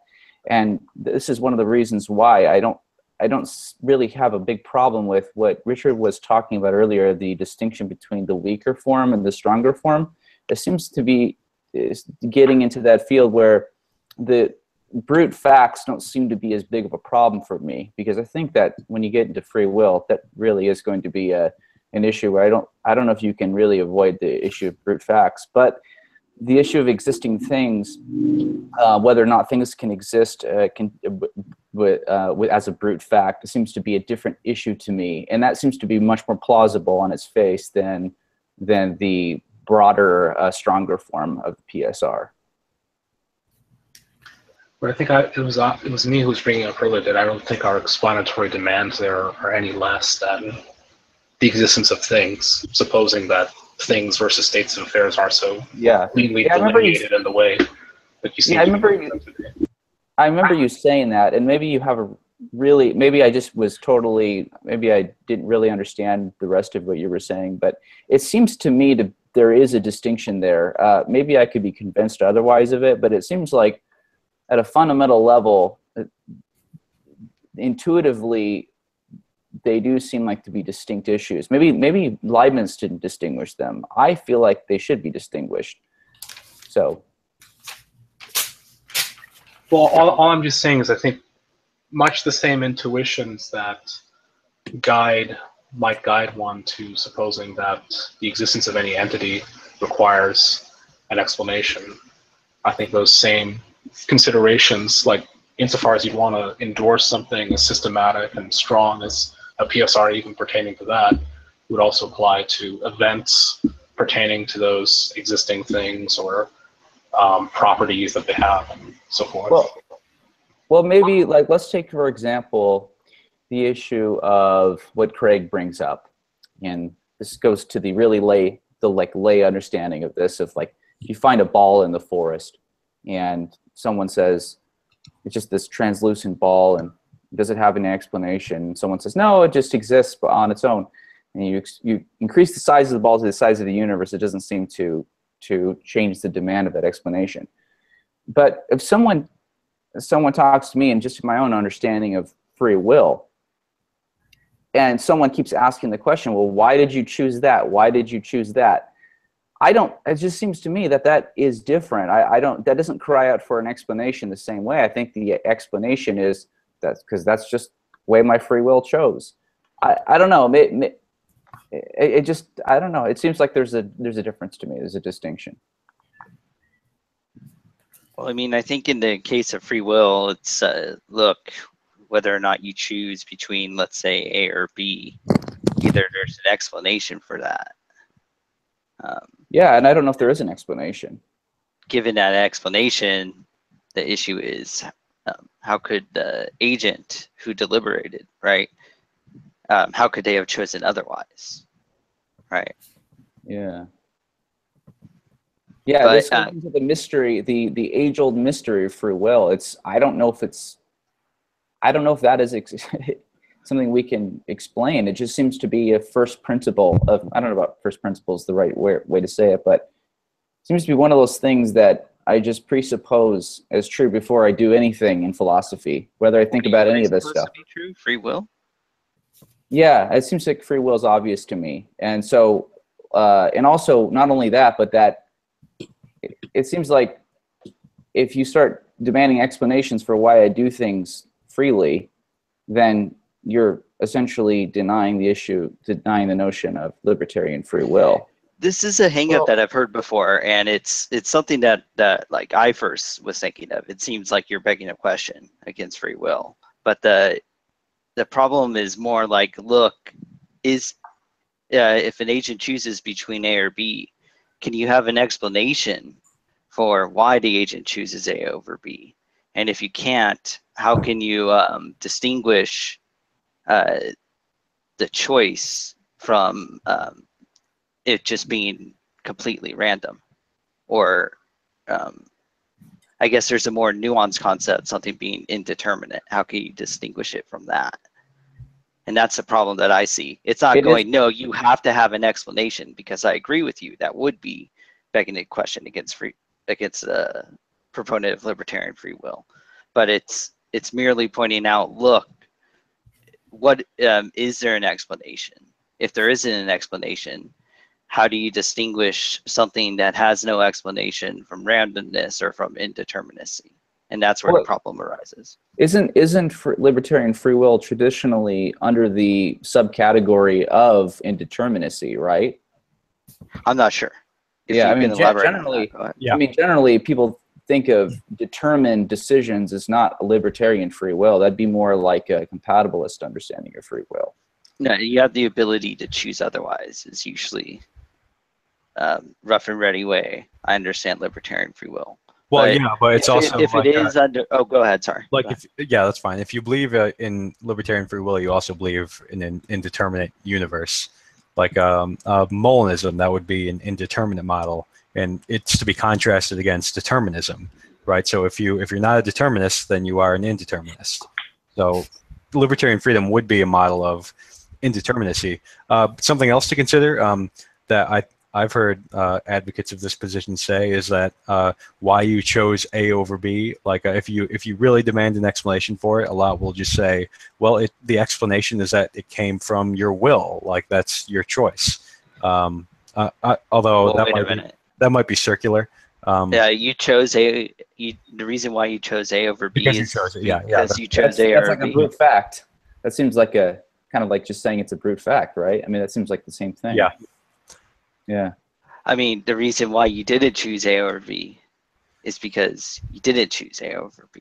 I mean, it explains the other. I mean, that's not really helpful as an explanation. Right. And yeah, exactly. Yeah. It's like your mother goes into the room and go, look, you're grounded for 3 weeks. And you go, why am I grounded? Because I said so. It's right. like, well, you definitely said so. That is true, Mom. But it doesn't really explain the issue. Yeah, so and when this you're does everything asking like for an explanation to say the reason why someone chose something is because they chose it. Yeah, Joe, I was just reciting answers that. Okay. Do you find that answer compelling though? No, but mostly because I don't want to get into the whole theological thing, but no is my answer. Well, to answer what Ouchie is saying in the side chat, why you need to have a further type of explanation. Wait, what do you mean further? I'm not really. Why you need this further type of explanation, right, Ouchie? Ouchie, do you have your mic? Yeah. So your concern is you're asking why is it that an explanation is needed, right? Right, beyond what I've said, yeah. Well, I'm concerned this is something I'm not really that familiar with. How is it that you can distinguish something from being random from being indeterminate? Well, so I mean, it depends on what your definition of randomness is, but I'm fine with things being indeterminate. So I don't know where you're going with this. Well, are you fine with things being just random? Your choices being random? What do you mean by random? Because Well, usually it means like uncaused or something. Well, like say the whole idea is, look, you have free will, and it seems like free will is a big deal with theism, right? Right. So it seems like when we're making like moral decisions, you don't want to just say it just devolves into randomness, right? Yeah, that's true. You just randomly decided to go out and recklessly drive and like drink alcohol. That right. Kind of stuff. Well, so I don't think it's quite that far. Like, so ultimately the way I think about free will is, so ultimately what we're trying to will is the good, right? We will things that are good by definition. The problem is that some things are just as good as others. So in that sense, whenever we're trying to choose between two different kinds of goods that are equally good or not as good as the perfect good, which we're ultimately seeking, yeah, in that case, I suppose you could say that it's random. We just kind of flip a coin. We say, well, these are both equally good, so I'll choose this one. And that's perfectly fine with me. But it's not random. It's not random in the sense that we are still seeking good. We're still attracted to it because we see some good in it. I'm confused. Are you saying that it is what explains why we choose like A moral act over over B immoral act is because we seek the good? I think he's talking about two incommensurately good acts, if I'm not mistaken. Right. Yeah. If there's two acts that are equally good, right, or then I'm fine with choosing between those two goods, right? But I mean, that still doesn't tell us. So that still doesn't. There's still a reason why we chose it. We still chose it because it's good. But why did we choose between these two? Well, that can be random. I mean, granted that reason, how could you have chosen otherwise? What? Well, if that's a reason why you chose it, like well, there's two different levels here. There's the level of, well, I'm willing it because it's good, and then there's a level of, well, there's two equal goods, so which do I choose? That's a different level. And on that level, there's not a reason. Well, that's what I'm trying to ask you to explain. Right. Is the PSR violated in that case, right? Or no. are you like, well, not my form of PSR, which is simply that things have to have a reason for their existence. Well, what's the reason for one? If you should choose one thing over another, I mean, like, well, I mean, like, I guess like existence and occurrence might be considered differently, and choice might be an event rather than a being.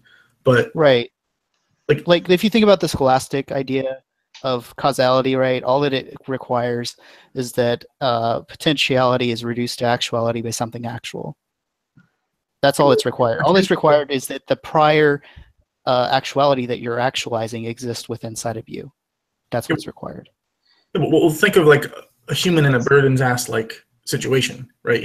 There are two. He's hungry, and there are two equally sized, equidistant piles of food from him, and you know they seem equally appetizing, and you know all his seemings evaluate them both positively, and yet he chooses one over the other. A potentiality was reduced to actuality, but by what? Like by some actual thing? Right, by your will. Right. Okay. But why was one potentiality reduced over another potentiality? Yeah, that's where I don't think that it's you need anything, because I just think that the actuality has to exist prior to. I don't think that.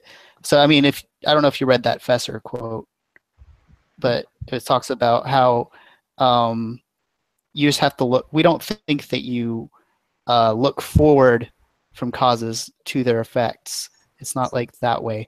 We only think that you have to look backwards from their from the effects of the causes and make sure that that actuality pre-exists there. I don't think that there needs to be an ultimate explanation there. What's the point of saying that we will things to be good if that doesn't affect our decisions whatsoever, our actions? Well, our actions does are affect, still ultimately indeterminate. It does affect our actions. Well, then you're saying that that's what explains why we choose this act over that act. Right. No. That's two different things. We're choosing. Okay. So like he was saying, the two equally good foods, right? We're still choosing either one we choose. We're going to be choosing it because it's good, right? But which one we choose is indeterminate. Yeah, but I mean, look, if you're choosing between, remember I gave this scenario, like reckless. I mean, this is why I think it's important to the theist. You're asking why does it matter Why does there need to be a further explanation?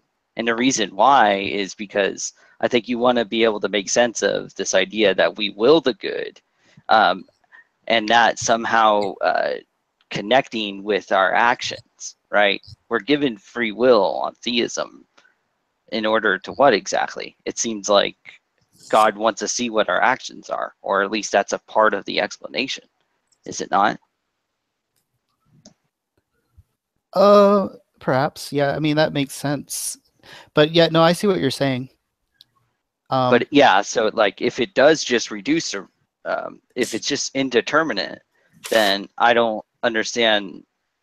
Like, I don't understand the what's good about having free will if our having free will doesn't really reflect what we will like things to be good. It doesn't reflect that will at all, because ultimately our actions are just indeterminate.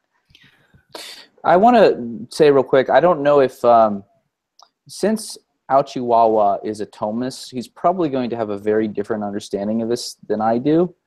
And frankly, I've tried to understand Thomism a little bit, and I'm totally lost. But it seems to me that maybe what's going on here is we're categorizing free decisions, say decisions of creatures or God, in the same category as, say, the randomness of the decay of a subatomic particle.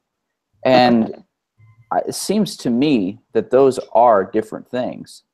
And I'm asking, how do you distinguish between the two, David, though? That's my issue, right? How do you... Yeah, I don't know if I can demonstrate that. I just think that it seems obvious that they are.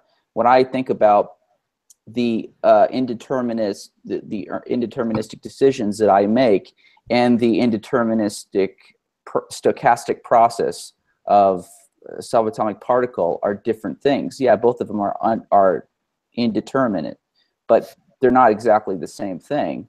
And like I said, I don't know if I can demonstrate that. It's like saying, you know, how do you distinguish a soul from a abstract object? Or I don't know if that's not the right example, but I don't know how to define it. It just seems like they're different things. So I don't know if there's any way I could explain that other than that. Okay, I know that's not a good explanation, but yeah, maybe a way to clarify the point that David is making is to say, how do you the whole issue is you're saying you can't distinguish between them, but I guess I'm wondering why you can't. Like you can obviously tell that free choice is different from the decay of an atom.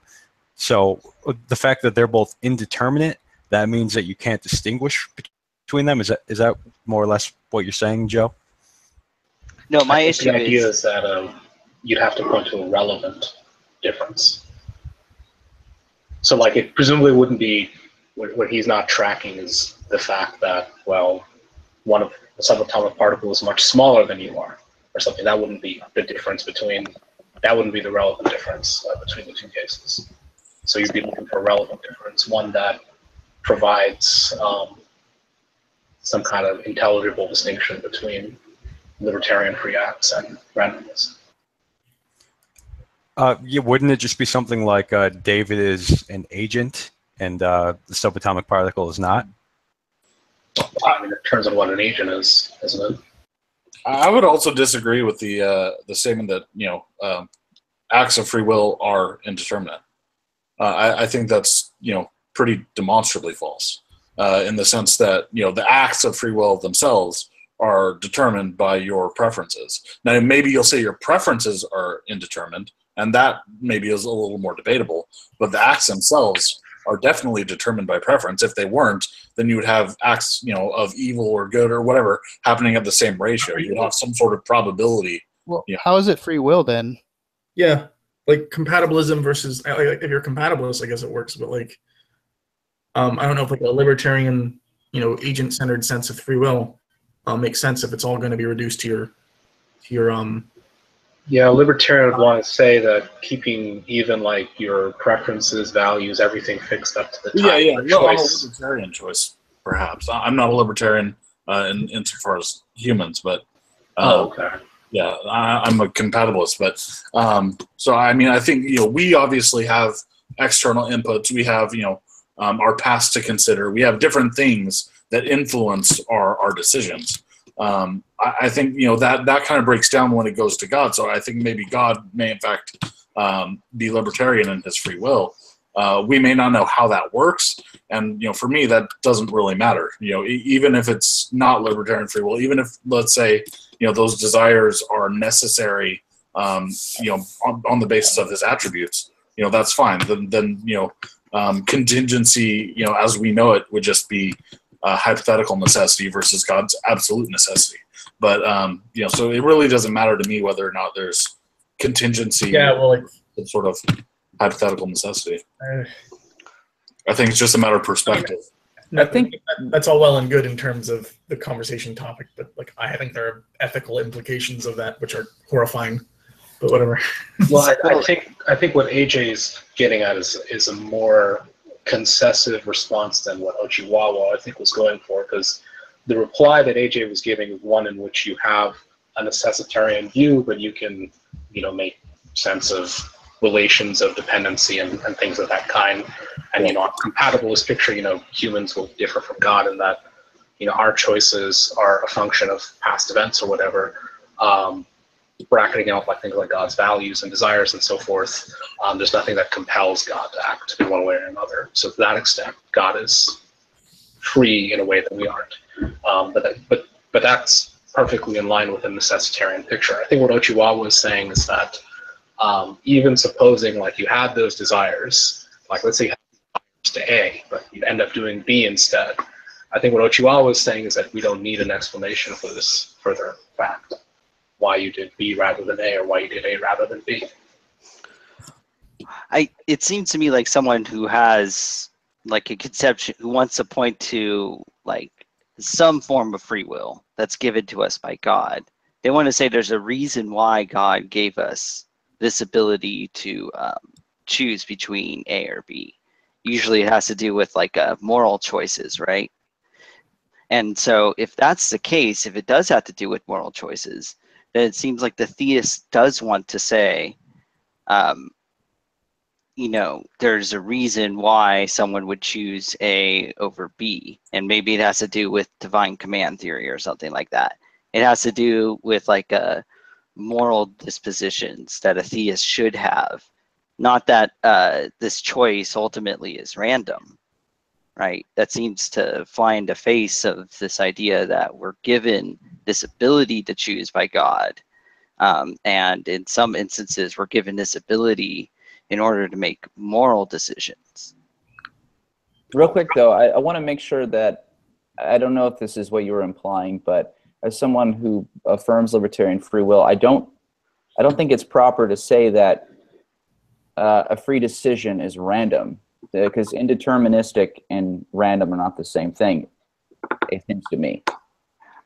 So I don't think it's one of those things where it's like, how does saying it's indeterministic get you out of the issue, though? Meaning that the result isn't necessary from some prior process. Yeah, but the question is, well, now you have this new category, right? You have the indeterminacy category. You want to say that there's two things in that category: free will and randomness. No. The issue, it's an issue for randomness, and I think for indeterminacy. It seems to me look, if it's the case that theists want to make an issue of the fact that God gave us the ability to make moral decisions, then they want to be able to explain why we choose this moral act over this immoral act or this other moral act, whatever. They want to be able to explain that deliberation, not just have it reduced either to randomness or what you're calling indeterminacy. I don't need an explanation. In fact, when people demand that from me, I say, this is the classic response: what part of free choice do you not understand? Yeah, you would appeal to brute facts then, right? Like you say. Right, that's what I'm saying. I don't, maybe there's a way. I heard that Pruss thinks it's possible that you can get out of this and not say that they're just brute facts, but I personally don't see it yet.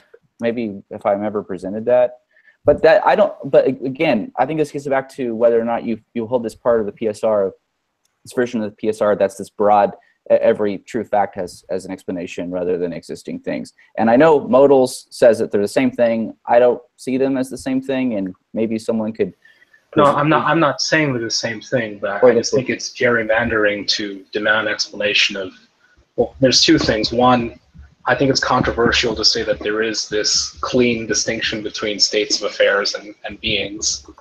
Lots of developments of contemporary philosophy would not be compatible with that, like structural realism and other kinds of views that don't have this rigid distinction between beings and facts. The second thing is that I think the same kinds of arguments and intuitions and reasons for endorsing, say, a PSR about beings would also induce us to endorse one about states of affairs or events or facts generally. Yeah.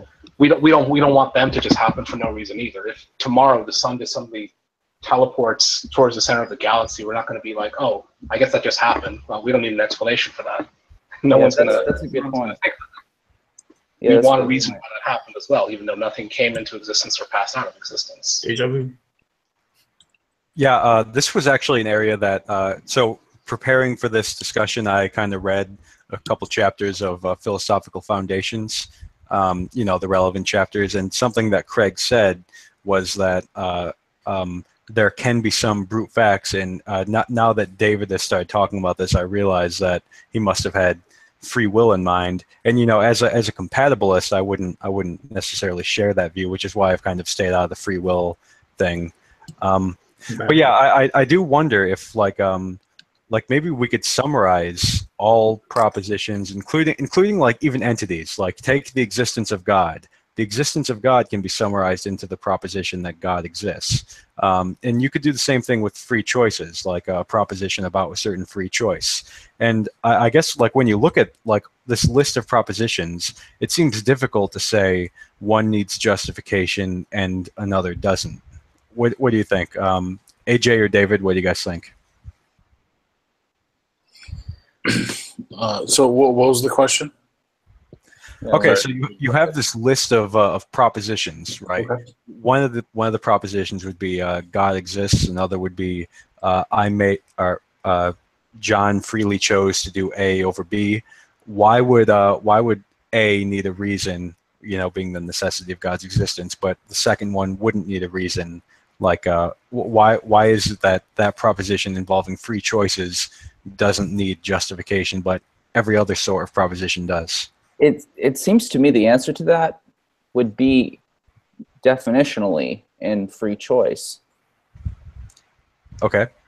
Because how could you have an explanation of a free choice that, I mean, eventually you're going to have to just say it because that's what someone chose freely. I don't know. I guess maybe it's not like really like intellectually satisfying to say this, but when you have certain propositions, like let's say, you know, like Modal was saying, I think he said like the sun just, let's just say the sun one day just starts catapulting, you know, out in another direction. And we wouldn't say, oh, that needs no reason. You know, we'd say that needs a reason. And I would agree, but then for some reason, when someone says, what about the reason why you made free choices? I'd say, I don't know. It just doesn't seem like that needs a reason beyond that. That's what my free choice is. And like I said, I don't know if I could demonstrate this. I don't know if I could, input this argument into a computer and a computer could understand, oh yeah, I think that you'd have to understand that only by being an agent and knowing what it means to be an agent to see why there's a distinction there. Okay, David, I've got another question for you from the audience, and I think it'll fill you with glee. He says, explain God's middle knowledge that he, quote, knows what you would do given two options and only actualizes the reality with the desired outcome he wants and then puts you into that. Okay. I would like to go into this, but do you think this might be going a little far afield of the discussion? Yeah, I was kind of thinking that. I was thinking that about like a lot of the free will thing because I love that issue. I feel like I would be turning into this something a little bit different than what it is. Steve asked, good question. I mean, it is a good question because it's kind of relevant to the free will thing, but I don't know. I think the whole free will discussion, like I said, I've kind of stayed out of it myself just because I'm a compatibilist and a lot of it didn't even really apply to me, and I didn't want to start cross-examining David and AJ.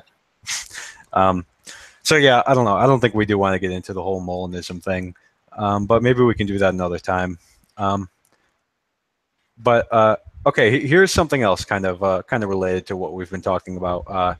David Hume argued on page 9 of Dialogues Concerning Natural Religion that the universe itself is a necessarily existing entity. Like that's where the buck stops. First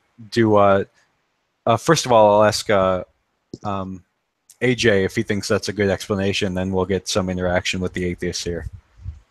No, I don't. I mean, when it comes to, well, besides the obvious, scientific reasons why we might think that the universe had an absolute beginning, even if it just existed eternally as a brute fact, I don't think that explains anything. There's, like I said before, there's different types of causes, and so the universe existing as a brute fact, there's different types of contingency, like I mentioned earlier, and so that may explain, say, a contingency of existence, that the universe just existed, and that's just all there is to it. But why did the universe exist in the way that it does, rather than, say, another way? Let's say there's, the universe, there's a finite number of planets, right? If the universe is, let's say, 10 to the whatever planets in the universe, well, why isn't there one more? Why isn't there one less? It's still contingent in certain ways, even if it's always existed as a brute fact. And so I don't think that would eliminate the need for a cause in certain areas, even if a cause of its existence may be taken. Well, what if I were to just throw in a spanner in the works and say that, coming from a purely scientific context, that there is a narrow range of how many planets there should be. Well, in this case, not planets, more like you're talking about stars here, suns. Because the periodic table of elements will only form if the universe is a certain age. We have an abundance of thorium and uranium, say 9 billion years into the universe's existence, in order for the system and hence Earth to be so rich in those elements in order for life to then exist. Yes. So, and if the universe is any older or any younger, you would not have life. So it has to be at least minimum 10 billion years, because you're talking about Earth forming, and then 3.8 billion years ago, then life starts, and then So anyway, so I don't know if that. Well, I think, to be honest, I don't even know if that works. I think we're talking about, and I mean, you can correct me if I'm wrong. You're the physicist, but I think we're talking about a different universe. Obviously, this one, I think we have good reasons to believe that it began to exist. So maybe, that may be the case. But in a different universe where it's always existed, then time wouldn't really play a factor in anything, because the time would be infinite at that point. Would it not? Yeah, but and that's another thing. I don't know how you could conceive of an I know. Yeah. Yeah, okay. I don't know how we could even conceive of a universe just existing as a brute fact, but even if we did, I don't think it solves anything. Yeah, so kind of coming back to the necessity of the universe, let's go back like 13.8 billion years at the start of the universe, and you have all of the potentiality there, and it grows out from there. Would it be possible, maybe Robert is the physicist, Robert, would it be possible for it to have expanded differently, like the evolution of the planets and the stars? Yeah, you could. There's various ways you can model. You can model it in an infinite number of ways. I mean, that's why you have ekpyrotic models. You have cyclic models, but the point is, what we do observe, and lately the best model, different pieces of evidence for it. That's the lambda CDM model, the cold dark matter Big Bang model, has in it a hyperinflation from a singularity point a finite time ago. And gravity, the beam polarization findings is probably like a smoking gun to verify that model. So therefore, I'm wondering again, what's specifically the question? Like, what are you trying to relate? We're talking about whether the universe is necessary in its existence, which would mean that in all possible worlds, it's pretty much the same. So I raise the question of whether the universe could have come about in a different way.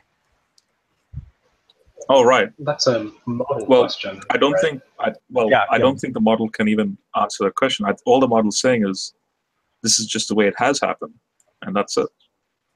Okay.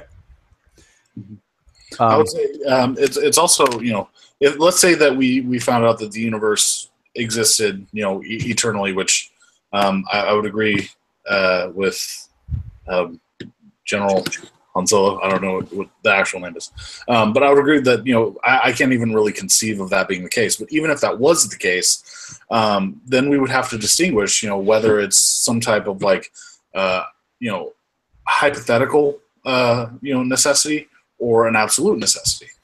Could the universe, in theory, be different than it is? And I don't see a way where you could say that the universe couldn't be, in theory, different than it is. I think it's pretty obvious that it's contingent, at least in the sense that it could have been different, even if it's necessitated by something external that it is the same in all possible worlds. It could have been different.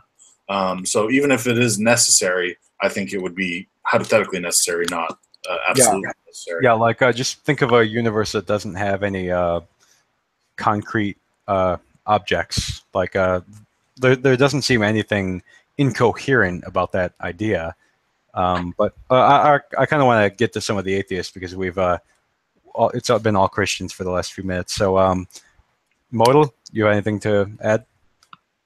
Regarding what, sorry? Whether the universe could be or is necessary in its existence.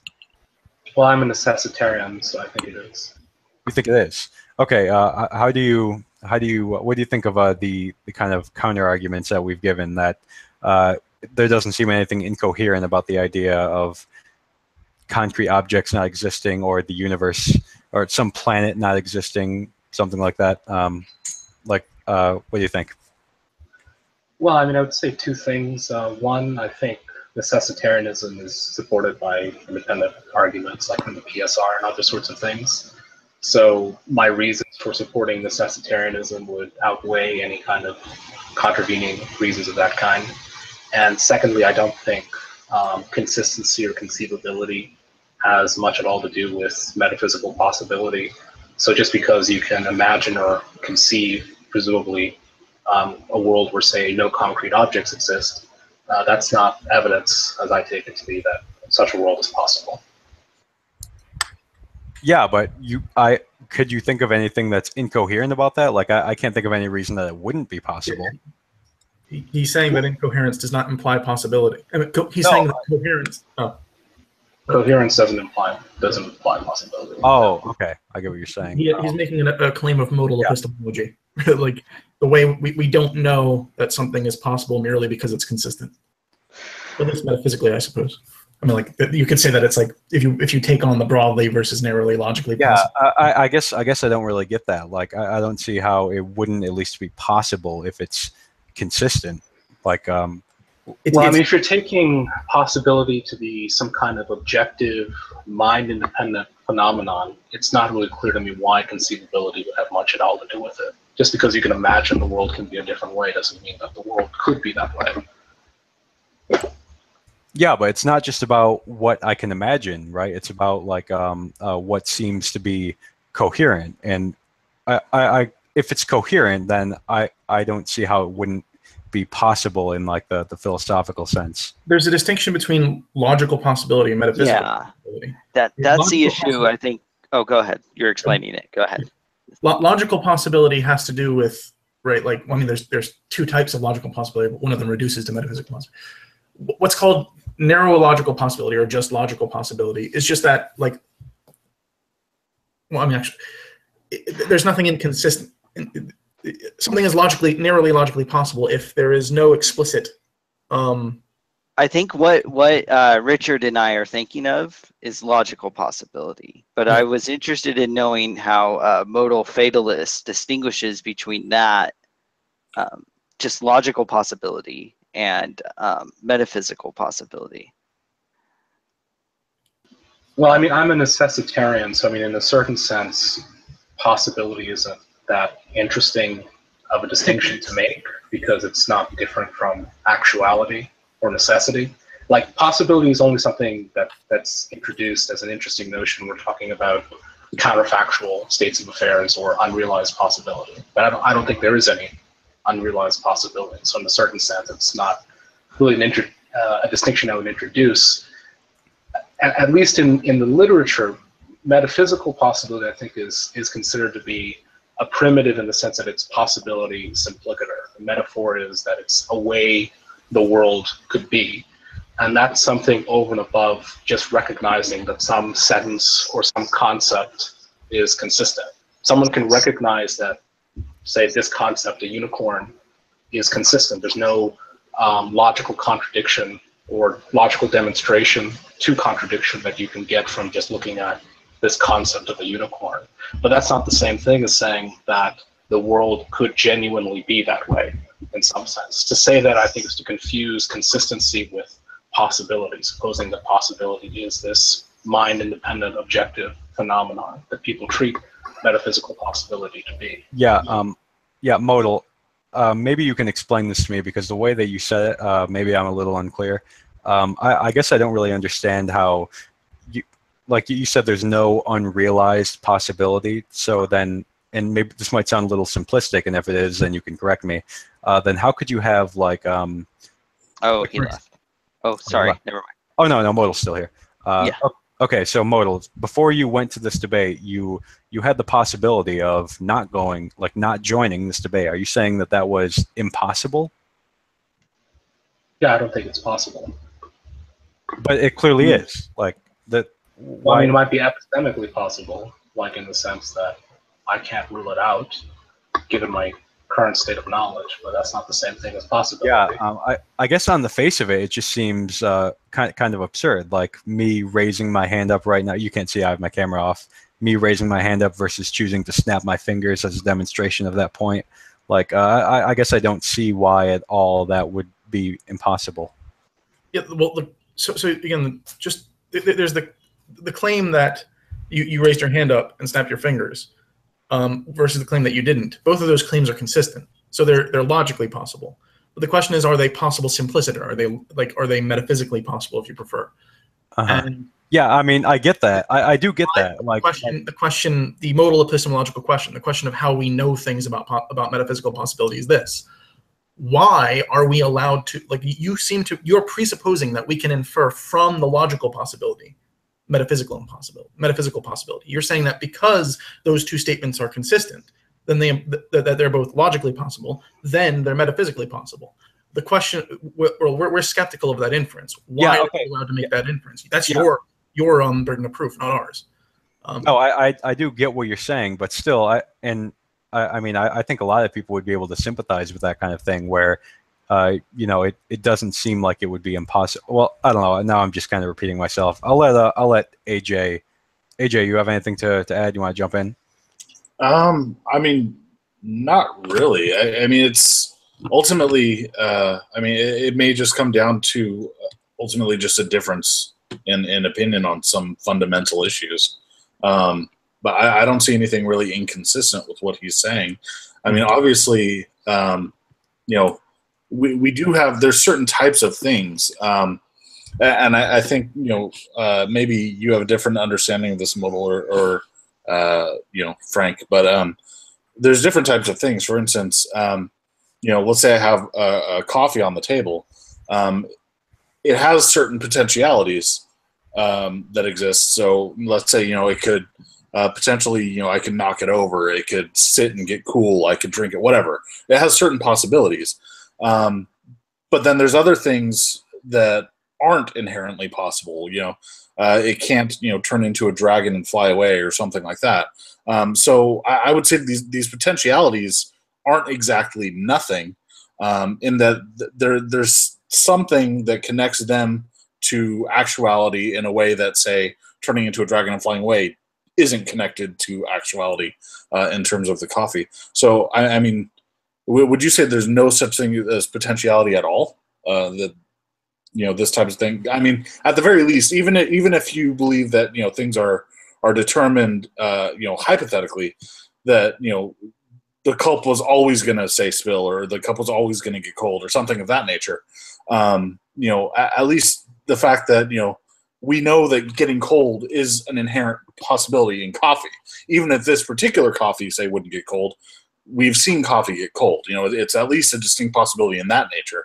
It's some type of potentiality, but, you know, so maybe not in this particular instance, but there are things that are, you know, we do know as possible, even if it's not going to be actualized in this particular instance. Well, then it depends on how narrowly you're going to describe possibility, right? So you have like this genus term or this kind term, right? It's like it's an artificial kind, coffee cup, and so, or coffee. It can be hot or cold. Okay, yeah, coffee, the kind of thing, can be hot or cold in the sense that, you know, we've abstracted this idea from the individual things which we've invented, and we have multiple instances of it.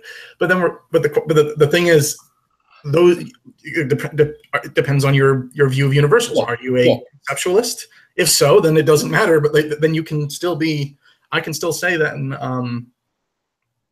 Well, yes, coffee in general, like the concept, you know, like the abstracted thing. Yes, I can ground the claim that coffee can be hot in the concept. But then the question is, can this individual coffee, can history itself have been any different? No, because the mere conceptual claim that coffee can do otherwise doesn't mean that any individual coffee. So you have this distinction between this general, yes, coffee can be hot or be cold. Can this coffee be hot or be cold is a completely different question. Yes, yeah. For any given coffee, so it's true of everything, but true of, so it's true in general, but true of nothing.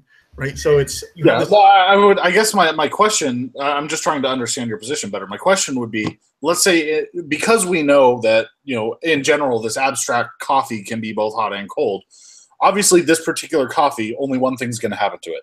It's going to get cold. I'm going to drink it. Whatever's going to happen, that's what's going to happen to it. So I get that, but I guess my question is, in terms of this specific coffee, rather than coffee as an actual, you know, abstract. In terms of this particular coffee, would you say that, let's say that I drink it and it doesn't get cold, okay? That's what actually happens. So if that's what actually happens, would you say that getting cold, or the coffee getting cold rather, and let's say, you know, turning into a cat and walking away, are related in the same type of way to the coffee, both impossible in the same manner? I mean, for me, I would think that getting cold at least is related in some way that, say, turning into a cat and walking away isn't. That it's a possibility in some way that, you know, that other things don't share in terms you of. You might want to make a distinction between essence and necessity there. Fine. So, like, you know, Fine gives the example of Socrates belonging to the singleton set. You know,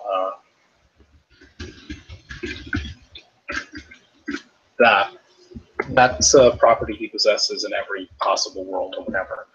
But you wouldn't say that fact is part of Socrates' essence construed in the sense of something like a real definition or what makes a thing what it is. So even though Socrates possesses that property necessarily, that doesn't figure into Socrates' essence.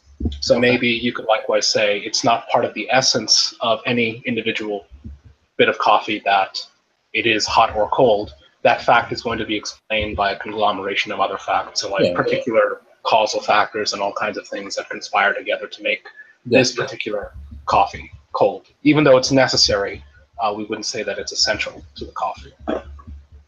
Okay. So getting back to the issue of what Modal was saying about his position is that I assume Modal, what you would say is that the notion of, even though this coffee is cold, that it could have been hot, you would affirm that it could have been hot and it's logically possible for it to be hot, just not metaphysically possible. Is that what you would say? It depends. I would say it's not metaphysically possible, right? Okay. And So, sort of, depending on what kind of mood I'm in, I might think that there's a sense in which it wouldn't. I would say one of two things. Either our notion of logical possibility is broad enough to make these kinds of interesting, would you consider like mathematical, like statements or whatever, to be logically necessary? I think there might be a certain sense in which you could relate that to this coffee having the state it's in also being logically necessary in that sense, because I think there's a lot of times where we take ourselves to conceive of scenarios that don't in fact track anything coherent at all. I'll give you a toy example or a silly example I use sometimes. So like, you know how like there's different comic books and cartoons where like, you know, people shoot laser beams or whatever at each other, and the heroes like they dodge left and right or whatnot. So like, there's like one issue of Action Comics or something where there's a laser being shot at Superman. Superman sees it. He reacts to the laser being fired to him and he dodges it. If you think about that for a second, you know, it's on the screen. I mean, it's on the page. You can read the comic, but the picture it's depicting makes no sense whatsoever. Superman can only see the laser and react to the laser at the same time it hits him because the laser travels at the speed of light. Yeah. Right? So the scenario it's depicting is actually totally incoherent. And I suspect that a lot of these supposed conceivable scenarios just ultimately rely on our ignorance of the causal factors participating in those scenarios. So like when you say something like imagine a Newtonian universe, right? Like, couldn't that be a logically possible world? Well, no, because what we know about electrons, given the structure of atoms, is that if Newtonian mechanics prevailed, well, the electron would inevitably spiral towards the nucleus, and you wouldn't have stable electron orbits. So you wouldn't have life and all these other kinds of things. I suspect that a lot of so-called conceivable scenarios end up this way, that they're not actually coherent on analysis.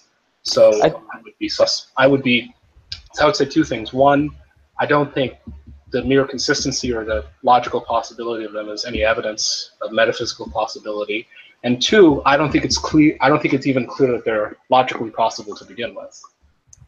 yeah. So like a prime minister is a prime number. That's logically possible, but that's not metaphysically possible. There's clearly a difference there. I don't know if you'd agree with. Logically possible.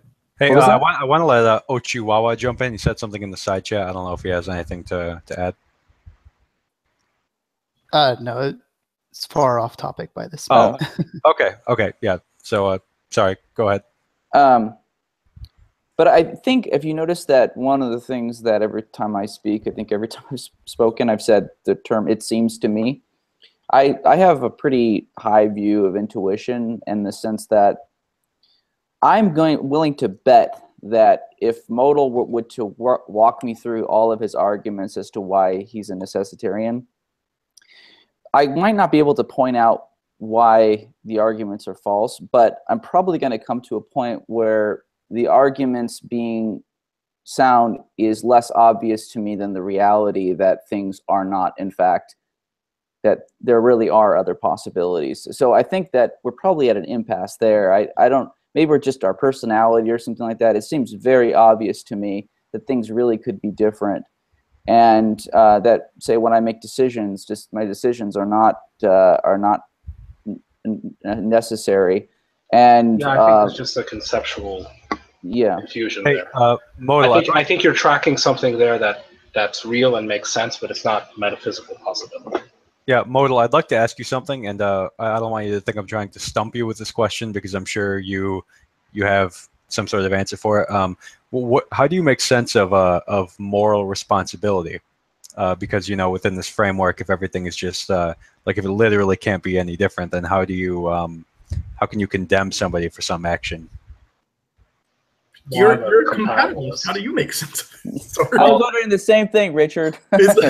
No, we'll definitely go over that after. Okay, well, yeah. Okay, so I am actually wondering. The reason that I asked that question is that I'm wondering if our answer is the same. Yeah, it's a good question.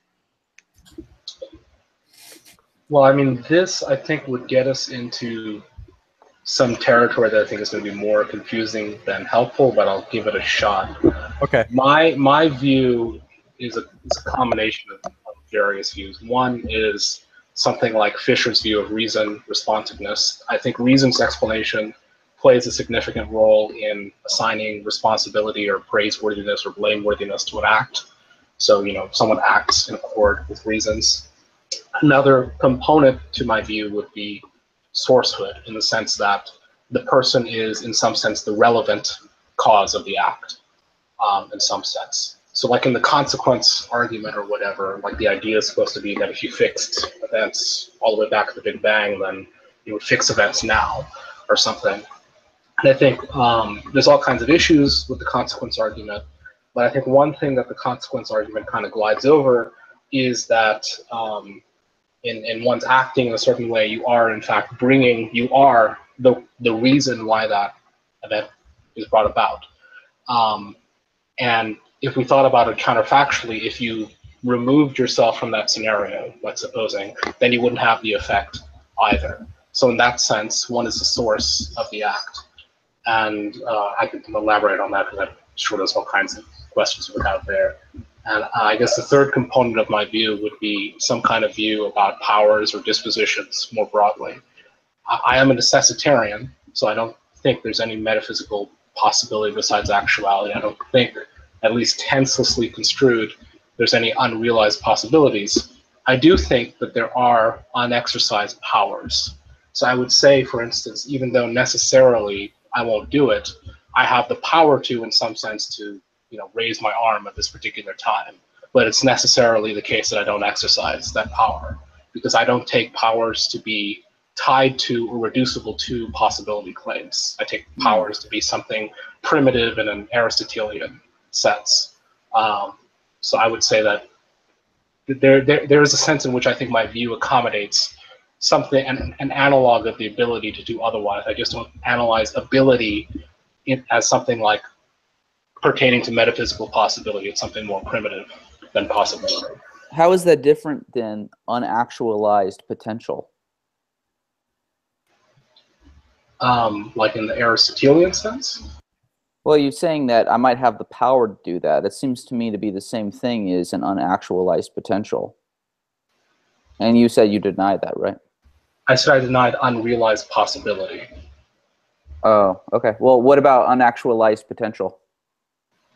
I'm not sure how you're using that term. It just might be a synonym of the same thing. Yeah, that could be interpreted to be either a power-based or possibility-based. So you could define potentiality in terms of possibility, or you could perhaps define it in terms of powers, though scholastics would rather make it a brute distinction. I think scholastics would say it's a distinction in being itself. It's one of the most big, act, potency are just two different ways of thinking of being itself. So, but like you can construe it. I think I'm using Thomist language here. That's probably where I'm getting it from. Yeah, but maybe it's Thomist. It's not scholastics in general, because I think a Scotist would say something different. I'll shut up. You're right. He's right. So David won the debate. Everyone give him a round of applause. Okay, so I am thinking of closing this up pretty soon, but I don't know if you guys have any topics that you're really itching to get to, then we can do that. General, I know you haven't talked a lot. I don't know if you've wanted to jump in. No, I think what I will say is I did learn, quite a lot, and this type of discussion was modeled brilliantly. That it's kind of like we might as well just all get a beer now. And yeah, no, it was enjoyable to see a Christian atheist discussion like this, and I think future discussions should be modeled like this. Yeah, definitely. Because now notice more information is actually generated, and both sides are seeking for the truth. So that's really good. Yeah, I agree with all of that, except David is a member of the Church of Jesus Christ of Latter-day Saints, so he can't go and get a beer with us. Yeah, I was just going to say that, right. I know this is the true church, and I know that you guys are missing out on your own planet. Okay, Yeah, David. We can hopefully can slap some beer with us. Hey, Richard, though, before you end it, yeah, do you feel that you do have the same view on was it moral responsibility? as the same view that modal. Oh, I mean, I haven't really heard of much of what he said. A lot of what he said you have to digest over a Yeah, long yeah. period Like of time. I will legitimately have to replay what he said. Also, I mean, a big part of why I asked was to kind of generate discussion with David and Ochiwawa to see what their reaction to that was. So yeah, you guys kind of reacted to me, but I'm just here to generate discussion. But yeah, Modal, I was going to ask you what you think of Frankfurt examples, Frankfurt cases, because those are what I appeal to sometimes. Source incompatible. Do you know what I'm talking about? Frankfurt cases? Yeah. I'm not entirely sure what to make of them. I think they do have some force. I'm just a little bit worried about some of the flicker of freedom type objections to them. Fisher says some things about them, but I kind of go back and forth on how those kind of. I am both a source and leeway incompatibilist. What you guys are talking about exactly? What? Could you explain?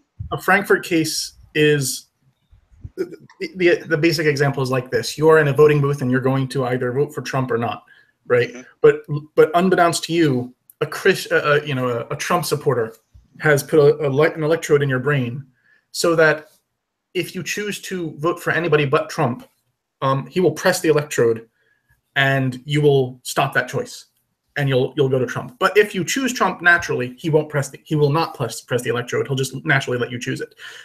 But the idea is that your actions are free, because you can choose for Trump without being forced to do it, even though you can't choose for anything else without being forced not to do it. Sort of. Okay. I don't know if that's the best presentation of it, but like. I would agree with that. That's an accurate representation. So yeah, cool. Who answered? Yeah, so the issue with that would be then that would preserve moral responsibility, even in like a deterministic situation. Okay, so do we have anything else that we want to? I have a further question for Modal, but I think I'll do it. Okay, no, go ahead. Oh, okay, all right.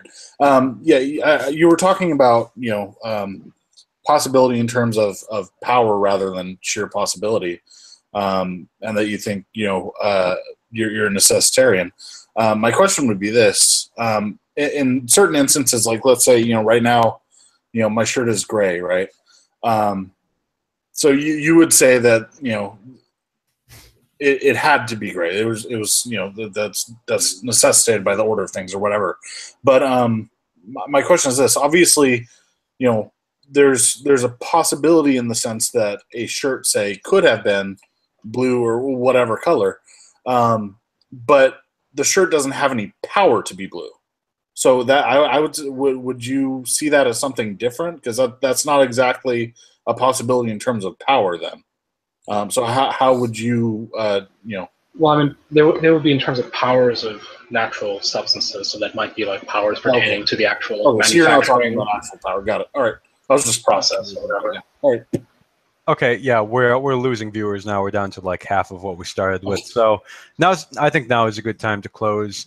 So guys, I want to thank all of you for being here. I think all of you did great. It was a really philosophical discussion, which honestly I was hoping for, because sometimes these degrade into what G-Man said or what color his shirt was or what Kent Hovind did in the debate. So I'm really glad that we could have an intellectual and courteous philosophical discussion.